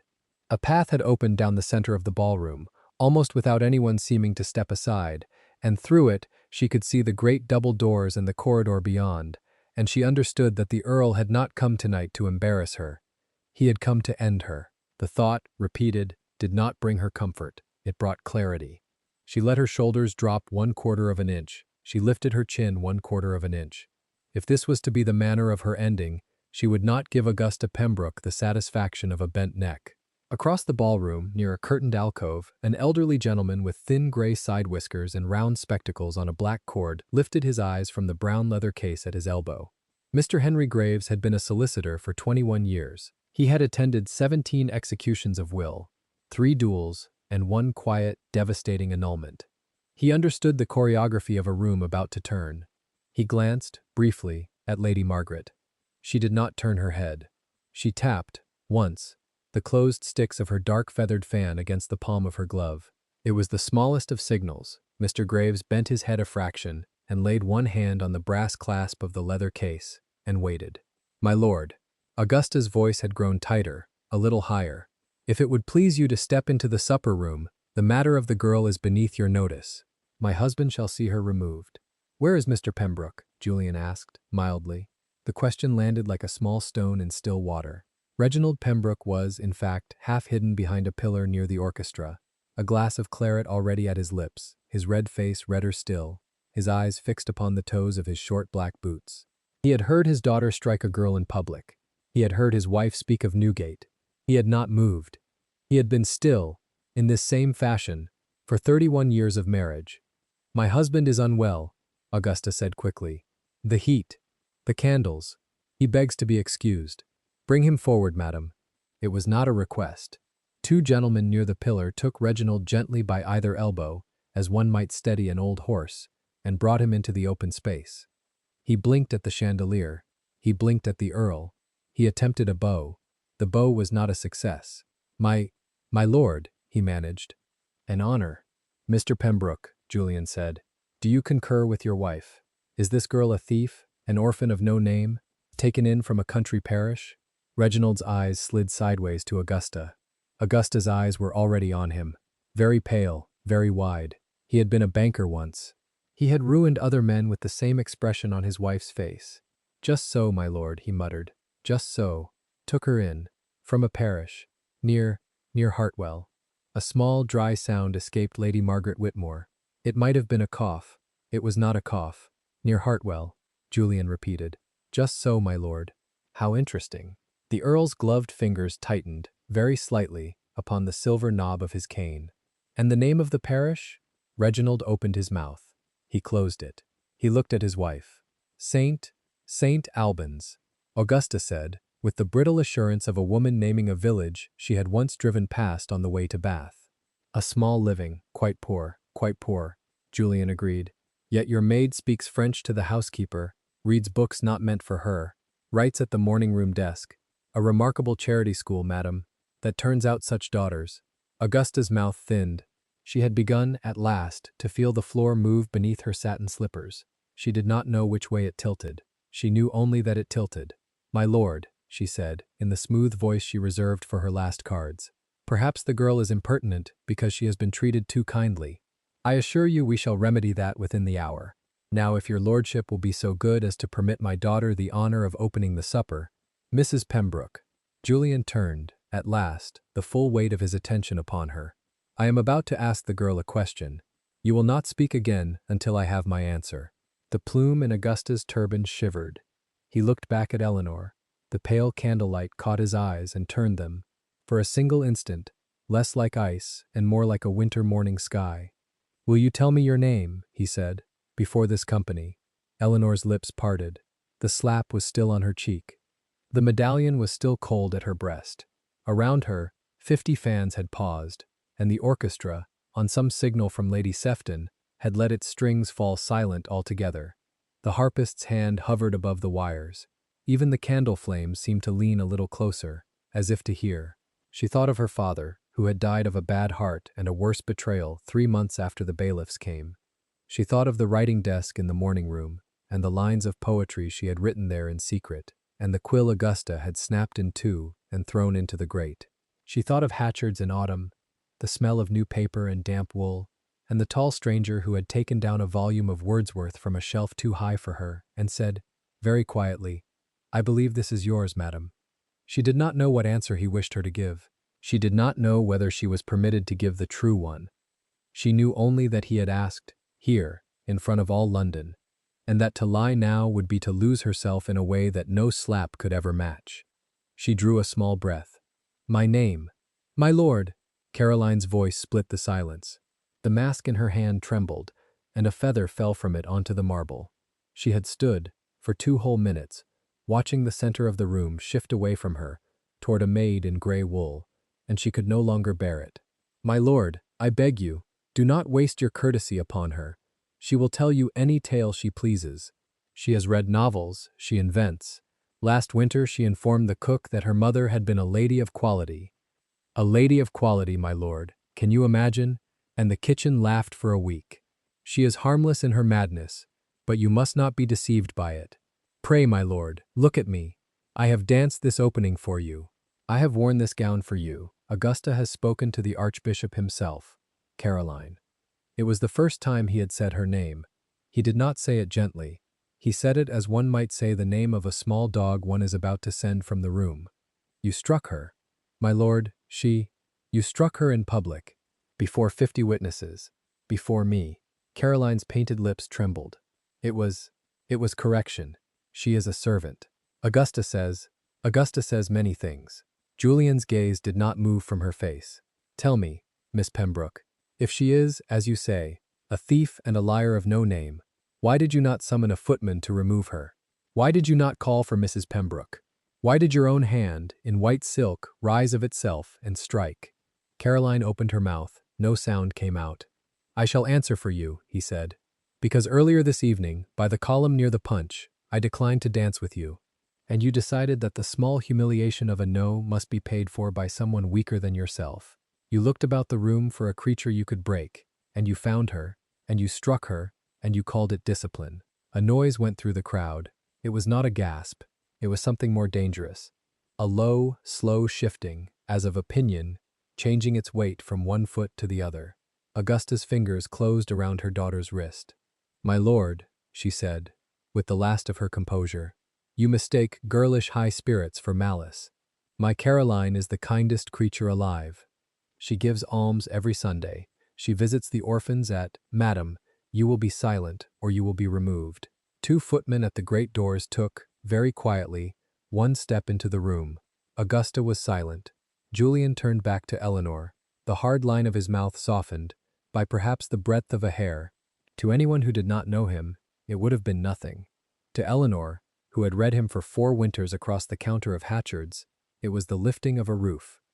Forgive me, madam, he said, and the room could not quite believe that he had used the word madam to the girl in gray wool. I interrupted you. You were about to give me your name. The torn corner of the apron hung at her thigh. The medallion lay cold at her throat. 2 paces away, a debutante in primrose laughed, a high, nervous, ugly laugh, and another, like the first cracking of ice on a pond. The room had not yet decided. The room was deciding now, and Augusta, sensing her last instant, drew herself up and cast her voice across the marble like a thrown glove. My lord, do not indulge her. She is a serving girl with delusions. Let the creature learn her place once and for all, and let us have done with this farce. A second laugh, louder, from the gallery. A third, behind a fan. Eleanor felt the room tilting against her. 4 years of remembered slights, of small starvations of the spirit, of bowls scraped and stairs climbed at 4 in the morning. All of it gathered in her chest now into one small, hard, bright weight, and she understood, with a clarity that surprised her, that she would not weep. Not here, not before them. She lifted her eyes to the man at the foot of the staircase. She did not know whether he meant to save her or only to witness her ending with honor. She did not know whether the case in Mr. Graves's hand contained a pardon or a sentence. She knew only that she had been asked a question, in public, by the man to whom she had given a small, secret note signed J.B., and that her answer now belonged to herself alone. She let her shoulders square. She let her chin lift. She let the loose corner of the apron fall.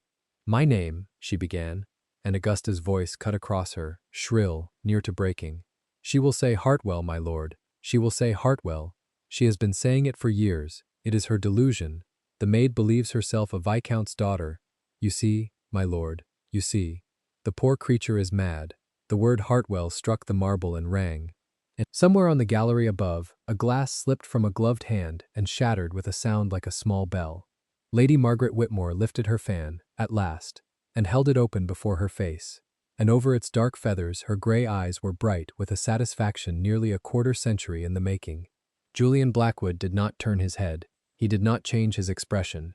He looked at Eleanor, and Eleanor looked at him, and between them, across 10 paces of polished black and white stone, something passed that the rest of the room would not understand for another 3 minutes.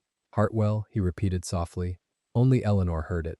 "Say it, my love, say it now." She drew a breath. The medallion warmed against her skin, as if her father's hand were laid for one instant upon her throat. "My name is Eleanor." "Madness!" Augusta shrieked. "Pure madness. My lord, she is not well. She has never been well. The parish surgeon at St. Albans wrote to me only last—" "Mrs. Pembroke." Julian's voice did not rise. It sharpened. "One more interruption, and I shall not give you the choice I am about to give you. I shall give you only the second part of it." Augusta's mouth closed. Something in her face had begun, finally, to know. "Continue, madam," he said to Eleanor. Eleanor's voice was small, but it carried. She had learned, in the village church beside her father, how to send a quiet word the length of a stone nave. "My name is Eleanor Hartwell."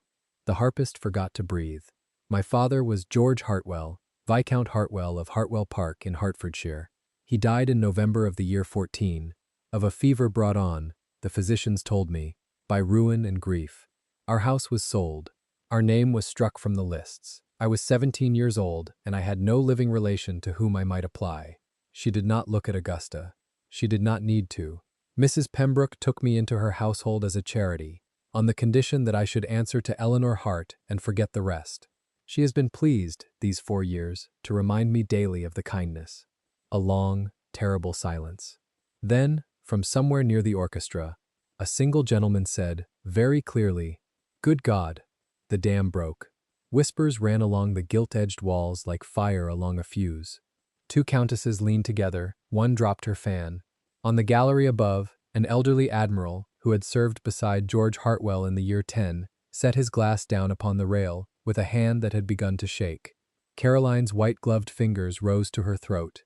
Augusta's face had gone the color of cold tallow. "My lord," Augusta whispered, in a voice that no longer carried, you cannot mean to credit. She is a servant. She has been a servant for 4 years.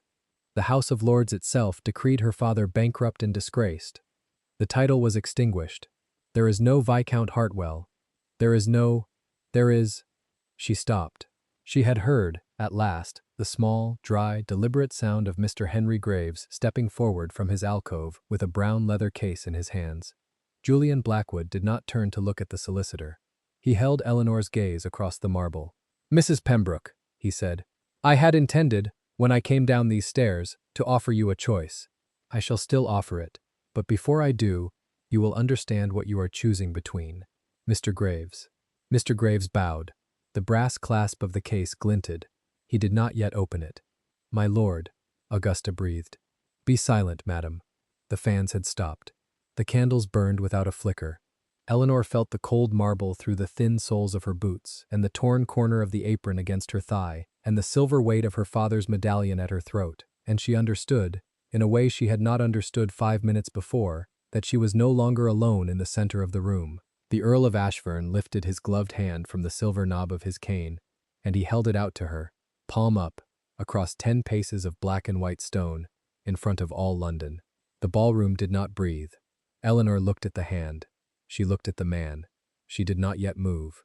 She had not yet been told whether she might. Augusta's whisper, ragged now, almost a sob, fell into the silence at her left elbow. "My lord, I beg you, consider the scandal. Consider your name." "My name," Julian Blackwood said, without turning his head, "is precisely what I am considering, madam." He did not lower his hand. Eleanor's gloved fingers, small, thin, mended at the knuckle, rose at her side. They trembled. She did not let them fall. She did not yet let them lift. She thought, suddenly and clearly, of the rainy March afternoon in Hatchards, when he had asked her, in a voice meant for no one else, whether she would consent to become his wife.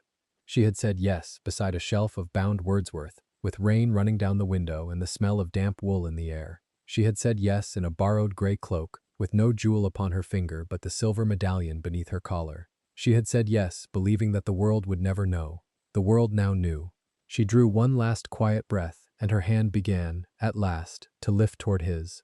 And in that same instant, Augusta Pembroke flung herself one step forward, into the open space between them, with the white skirts of her turban feather quivering, and her voice rising into a thin, desperate shriek that bounced off the gilt ceiling and came back down upon them all like falling glass. She is lying.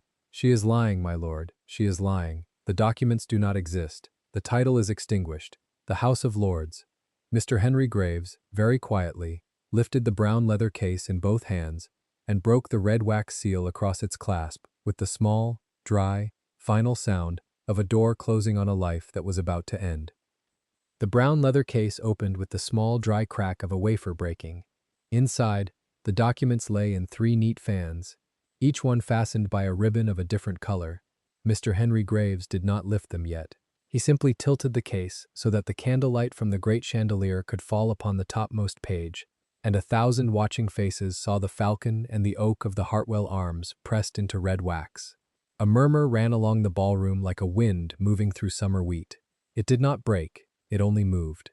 Eleanor stood very still beneath the chandeliers of the Marlborough House ballroom. The mark of Caroline's palm still lay on her cheek, the heat of it almost gone, the shame of it not. Her gray wool dress and white linen apron were absurd among the silks and satins, and she felt the absurdity sharpen, then soften, then sharpen again, as the silence deepened. She did not raise her hand to her face. She had decided, in the moment of the slap, that she would not give them that. Julian's gloved hand had not left the small of her back. The pressure of it was light, almost weightless, but it told her that he had not moved either. He was waiting for Graves. He was waiting for the right second. Augusta Pembroke was the first to break. "My lord," she said, her voice climbing into that bright register she used at musical evenings, "I cannot imagine what poor Mr. Graves has been dragged from his bed to bring us. Surely such matters are best left for the morning, when tempers have cooled and the household can resume its rightful order." The Earl of Ashbourne turned his head slowly toward her. The cravat at his throat caught the light upon its small sapphire pin. "Tempers," he said, "are not what is in this case." Augusta's smile, fixed and porcelain, cracked at the corner. She looked to her husband. Reginald Pembroke's broad red face had gone the color of old wine, and his eyes were fixed upon the leather case as though it were a snake on a hearth. He had been to enough London suppers to know what a solicitor with sealed papers meant at midnight in a ballroom.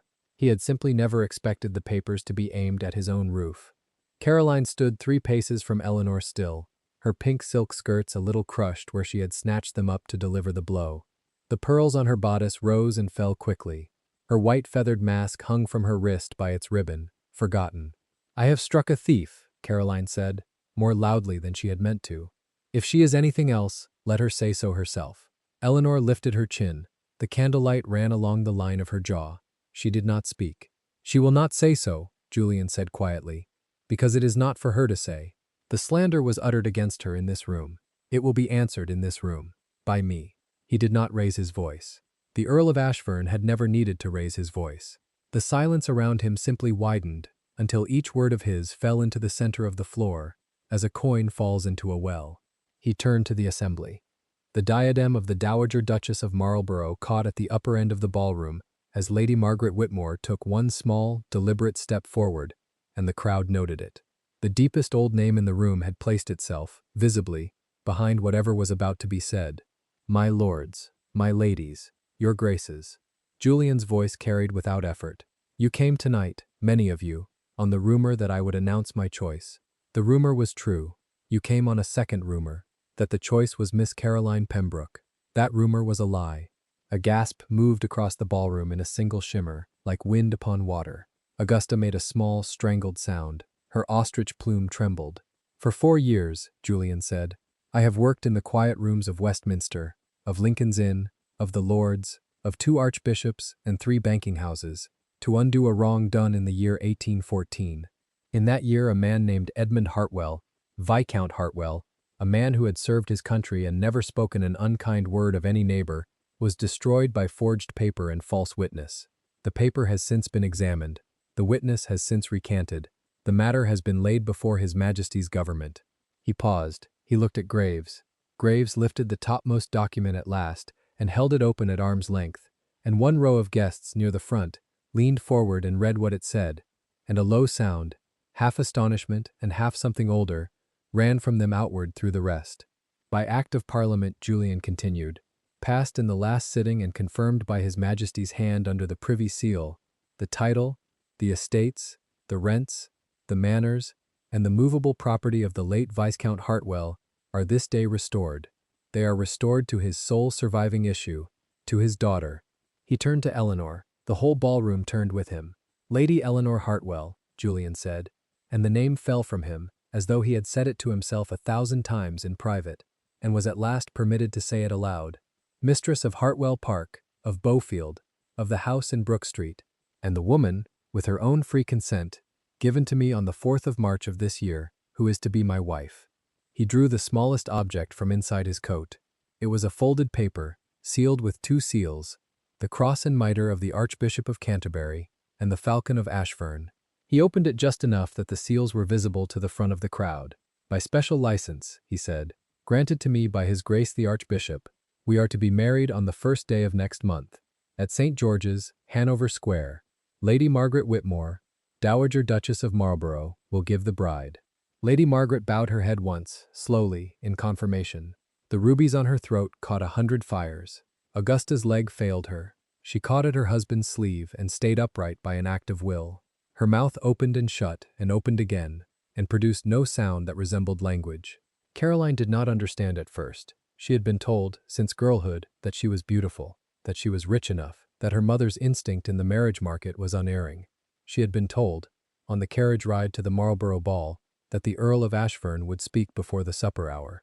She had been told that the maid was a maid. She looked from Julian to Eleanor and back to Julian. Her painted mouth shaped a word that did not come. "It cannot be," she said. The voice was a child's voice. She wore wool. She wore an apron. She mended my sleeve in the carriage. "She mended your sleeve," Julian said, "because she was kinder than your house deserved." The Dowager Duchess raised her fan. The fan was a small, polite gesture, but every dowager in the room knew its meaning, and the meaning passed in 3 breaths from the front of the ballroom to the back. Lady Margaret had endorsed the marriage. Lady Margaret had given the bride. Lady Margaret had, in the same motion, withdrawn her countenance from the Pembrokes forever. Mr. Graves lifted the second fan of documents. "I hold here, my lord, the deed of restoration, the schedule of estates, and the marriage articles." He had a thin, dry voice, suited to small rooms. In the hush, it carried perfectly. "All in due form, all under the Great Seal." "Show them," Julian said. Graves turned the deed of restoration. He did not pass it through the crowd. He simply held it where the candlelight could fall upon the falcon of Hartwell, and one by one, in the manner of an old court, the great names of the ballroom inclined their heads to acknowledge what they had seen. It was, Eleanor would think afterward, the strangest minute of her life. She had spent 4 years invisible. She was being looked at now as though she were a window through which a long-closed view had opened. She did not weep. She had decided, a long time ago, in a cold attic on Brook Street, that she would not weep when it came. She had only one small movement to make, and she made it now. She reached behind her back, untied the strings of the white linen apron, drew it free, and let it fall. The apron made almost no sound on the marble. It lay between her gray wool dress and the pink silk hem of Caroline Pembroke, like a small white flag set down at the end of a long war. Julian looked down at it, then up at her. The smallest movement happened at the corner of his mouth. Not a smile. The thing before a smile. He turned, then, to the family Pembroke. It was the turn the ballroom had been waiting for, though most of those present did not yet know that they had been waiting for it. "Mrs. Pembroke," he said. "Mr. Pembroke. Miss Pembroke." Augusta dipped with great effort, a curtsy of the wrong depth. Reginald bowed. Caroline did not move. "You have, by your conduct of this evening, made a public matter of what might otherwise have been settled in private," Julian said. "It is therefore in public that it must end. I will offer your family one choice. Hear it carefully. I shall not repeat it. The Earl of Ashfern, men used to say of him in the clubs, was at his most dangerous when he was at his most courteous." Augusta felt it now in her stomach. The first choice, Julian said. Your daughter will go, this minute, upon her knees, upon the marble of this floor, in the sight of every person in this ballroom, and ask Lady Hartwell's pardon, not my pardon, hers, in her own words, audibly, with her face uncovered. When she has done so, I shall accept her apology on my future wife's behalf, and the matter of this evening, so far as society is concerned, will be closed.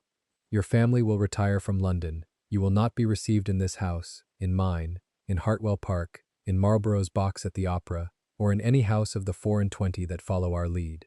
You will live, with what remains to you, in the country. You will not be ruined. You will simply be quiet, for the rest of your lives. He paused. The ballroom did not move. The second choice, he said. Augusta closed her eyes. The second choice is that you refuse. In which case Mr. Graves, before this gathering disperses, will lay before the company a number of further documents which he carries in that case. The matter of the loan of £7,000 upon the Hertfordshire estate, called in this week by my agents. The matter of the unpaid promissory notes given to Mr. Bellington at Brooks's, which have come into my hands. The matter of the cousin in Lambeth, who has, for a small sum, sworn an affidavit that he will be glad to share with the readers of every paper from the Morning Chronicle to the Gentleman's Magazine. The matter of 2 letters in Mrs. Pembroke's hand, written in 1815, in which she boasts of having helped to spread the slander against Viscount Hartwell. You will be received nowhere. Your creditors will move at dawn. Your daughter will be married, if at all, to a tenant. Your house in Grosvenor Place will be sold within the quarter. By the next London season, no one in this room will admit to having met you. Reginald Pembroke made a sound like a man struck in the chest. That, Julian said, is the second choice. Choose. A silence followed that was deeper than the first. It was the silence in which 1,000 people, simultaneously, understood that the choice had already been made for them by the man who had spoken, and that what remained was only the form. Augusta turned to her daughter. Her face had aged 10 years inside 10 minutes. Caroline, she whispered. Caroline. Caroline did not move.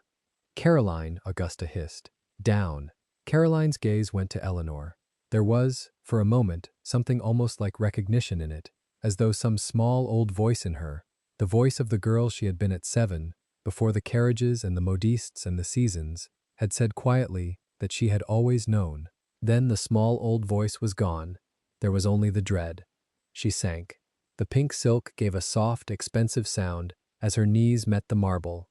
The pearls at her bodice clattered once.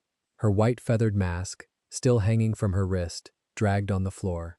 I beg your pardon, she said. Her voice was thin. The acoustic of the ballroom carried it. Lady Hartwell, I beg your pardon. I was wrong. I struck you. I called you a thief. I was wrong in every word and every thought. I beg your pardon. She lowered her head until her forehead almost touched the polished stone. Eleanor looked down at her. She did not feel triumph. She had thought she would. She felt instead a kind of weariness, and beneath the weariness, very far down, the cool, steady sense that the thing was finished, and that her father, wherever he was, knew that it was finished. Her hand moved, of its own accord, to the place at her throat where the silver locket lay beneath the high collar of her gray wool dress. She did not take Caroline's hand. She did not raise her up. She inclined her head, once, with the precise small inclination of a great lady acknowledging that an apology had been heard, and then she stepped over the white apron on the floor and walked, with her hand resting lightly upon Julian Blackwood's arm, into the center of the ballroom. The master of the Marlborough musicians, who had been frozen at his lectern with his bow lifted for 3/4 of an hour, looked at the Dowager Duchess. The Dowager Duchess nodded. The first chord of a country dance rose into the air. The chandeliers shook the tiniest amount, as though they too were breathing again. Behind them, Augusta Pembroke lifted her daughter from the floor with the strength of a woman who has nothing else left, and the 3 Pembrokes walked the long, terrible walk down the length of the ballroom toward the door. The crowd parted for them. No one bowed, no one spoke. By the time they reached the great doors of the Marlborough House at midnight, the order had already been carried by the under footmen, by the running boys, by the Dowager's own page in his black velvet coat, to every house of consequence between Pall Mall and Cavendish Square. Cards withdrawn, invitations cancelled, doors closed. By dawn, the Pembrokes' carriage was being loaded in Grosvenor Place by candle. By noon, the auctioneer's notice had been pasted upon the door. By the end of the week, the family was in Hertfordshire, in the small dower house that no one had thought to take. They would die in it, all three of them, over the long quiet decades, and not one of those decades would carry their names back into the rooms they had once aspired to enter. In the ballroom, Eleanor and Julian danced. He did not speak for the first measure. He looked at her. He looked at her the way a man looks at a thing he has carried in his mind for 4 years, and now beholds without disguise, in color, in motion, in candlelight. "You are very pale," he said at last. "I shall mend," she answered. The auburn of her hair, loosed by the slap, fell along the line of her neck. "I have had practice." "You shall have no more need of practice." "No," she said, "I shall not." The country dance turned them. The diamonds upon the Dowager Duchess's diadem caught the candles. The musicians, finding their courage, lifted into the second figure. "I had meant," Julian said quietly, between the steps, "to announce it earlier. Before the supper, I had not meant for you to be struck." "You meant the announcement to fall like a sword," Eleanor said. "It has fallen so." "Yes. It was well aimed. It was you who aimed it. I only set the hand." She almost laughed. It was the strangest sensation. She had not laughed inside the walls of any Pembroke house since the day she had entered it under another name. "Eleanor," he said. "My lord, I owe you a confession. You owe me nothing. I owe you this. When I came to Hatchard's 2 Aprils ago, I had already been told who you were. I went there to look at you. I had meant to look once, and to go on, and to do my work in the quiet rooms. I did not mean to speak. And yet you spoke. You were reading a book of Cowper," he said, "and you smiled at a line. I had not seen anyone smile at a line of Cowper in some years. I forgot what I had meant." The dance turned them again. His gloved hand rested at the small of her back, as it had done in the moment of the slap, but the weight of it now was a different weight. What he did not say, Eleanor thought, with a small, strange clearness, is that he had been alone for a very long time. She did not say it aloud either. There was no need. "There is one thing more," Julian said, low. "The diamonds of the House of Ashburn, the set that has been kept these 80 years for the wife of the Earl. They are at Hartwell Park already. I had them sent the morning after you said yes. The emeralds among them are very fine. They will become your coloring. I shall write to your housekeeper in the morning," she said. "She and I shall be friends. She shall adore you. I shall be honored by it." They danced. At the edge of the floor, Miss Beatrice Holloway stood half hidden behind a column. She had not been invited. She had come on the seat of the Dowager's second carriage, sent for in haste by Lady Margaret herself the moment the matter at the center of the ballroom had turned. Her brown wool dress was worn at the cuffs, her white cap a little crooked from the speed of the dressing, and her gentle face was wet with a quiet weeping that she made no effort to conceal. She had known Eleanor only as the girl in the attic who had read aloud to her at night when neither of them could sleep, and who had once, without asking, mended the seam of her best Sunday shawl in the dark. Eleanor saw her. Across the length of the Marlborough ballroom, between the moving shoulders of dukes, across the candlelight, she saw her. She inclined her head, the smallest fraction, in the new manner of a countess, and then she smiled, in the old manner of a girl. Miss Holloway pressed her handkerchief to her mouth. "That is the woman," Eleanor said, "who kept me alive." "Then she shall keep her old age in our house," Julian answered, without breaking the step of the dance. "There is a set of rooms above the South Library at Hartwell Park. She shall have it, with a fire that is never to go out." Eleanor's hand tightened, very faintly, upon his sleeve. Mr. Henry Graves had closed his leather case. He stood at the side of the floor, as men of his profession do, neither in the dance nor outside it, his small round spectacles catching the candles, his ledger of the night quietly complete. The Dowager Duchess crossed the room to him and laid her gloved hand upon his arm. "Mr. Graves," she said, "Your Grace. You have served the House of Hartwell tonight. I have served the law, Your Grace." "In this case," said Lady Margaret, "they were one." She inclined her head to him with the same small inclination that Eleanor had given to Caroline upon the marble, and Mr. Graves, who had not been bowed to by a duchess in 30 years of practice, returned the bow with a steadiness he was secretly proud of for the rest of his life. By the close of that night, the news had already gone out by candle and by horse. By the next afternoon, every drawing-room in Mayfair had received its visit. By the third evening, the announcement was in the Gazette. The town, which had been ready to whisper for a generation about the maid who was slapped at the Marlborough ball, found itself instead with a story it could tell its grandchildren without shame.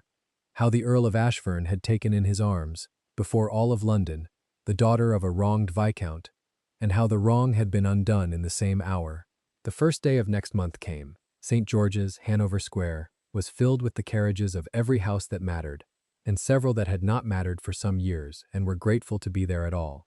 The Dowager Duchess of Marlborough, in dove-gray silk and the rubies of her own house, gave the bride. The Archbishop performed the service. The Earl of Ashfern spoke his vows in a low, clear voice that did not waver, and Lady Eleanor Hartwell spoke hers in the same voice, and the great west doors of the church opened upon a London afternoon of unexpected sun. 3 weeks after the wedding, the Countess of Ashfern entered London society in her own right. She came to the Devonshire ball. She wore a gown of deep emerald silk, modest at the bodice, high at the empire waist, banded in gold thread, the long skirt falling in layers to the floor. Long white silk gloves rose above her elbows. The auburn of her hair was unbound into loose waves caught only by the diadem of the House of Ashfern, a half-circle of emeralds and diamonds set in old gold that had not been worn since 1748. At her throat, the parure of emeralds. At her ears, the pendant drops. In her gloved hand, a small ivory fan. When she entered upon her husband's arm, the orchestra did not stop. It had been told not to. But every face in the ballroom turned. Lady Margaret Whitmore was the first to come forward. She kissed the Countess of Ashfern upon both cheeks, slowly, in the old way, so that every dowager present saw it. The Earl of Ashfern did not leave his wife's side that evening, nor the next, nor any evening after. The town, which had thought him the ice lord and would have laid wagers, in a previous season, upon his never marrying at all, found him now at his wife's elbow at every concert, every supper, every box at the opera, with an attention so quiet, so absolute, so unembarrassed, that the cleverest gossips of Mayfair grew bored of trying to describe it, and gave it up, and called it, in the end, by the only word that suited: devotion. They lived. They had children. The Hartwell estates, restored, prospered. The Ashfern estates, never failing, married into them. The Falcon and the Oak rode together upon the gates of 2 houses. The locket of Viscount Hartwell passed, in time, to a daughter, and from her to a granddaughter, and the silver of it grew bright again from being worn over silk. And Eleanor, on the night of the Devonshire ball, in the moment between the doors opening and the first face turning, looked sideways and up, the smallest fraction, at the man beside her. He was already looking at her. He had been looking at her, in one form or another, for 4 years. He had been, she understood, in the quiet, certain way one understands such things only once, the only one who had ever truly seen her. And she had, at last, been seen. If this story moved you, stop for a moment and reflect. Have you ever been the quiet one in the gray dress, working with your head bowed, while others mistook your silence for smallness?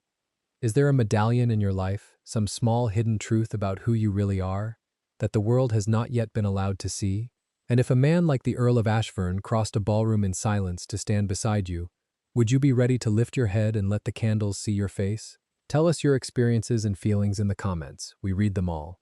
And if you believe in stories about dignity, justice, and love that arrives against all odds, leave a like, be sure to subscribe to the channel, and click join to become a part of our community and help the channel.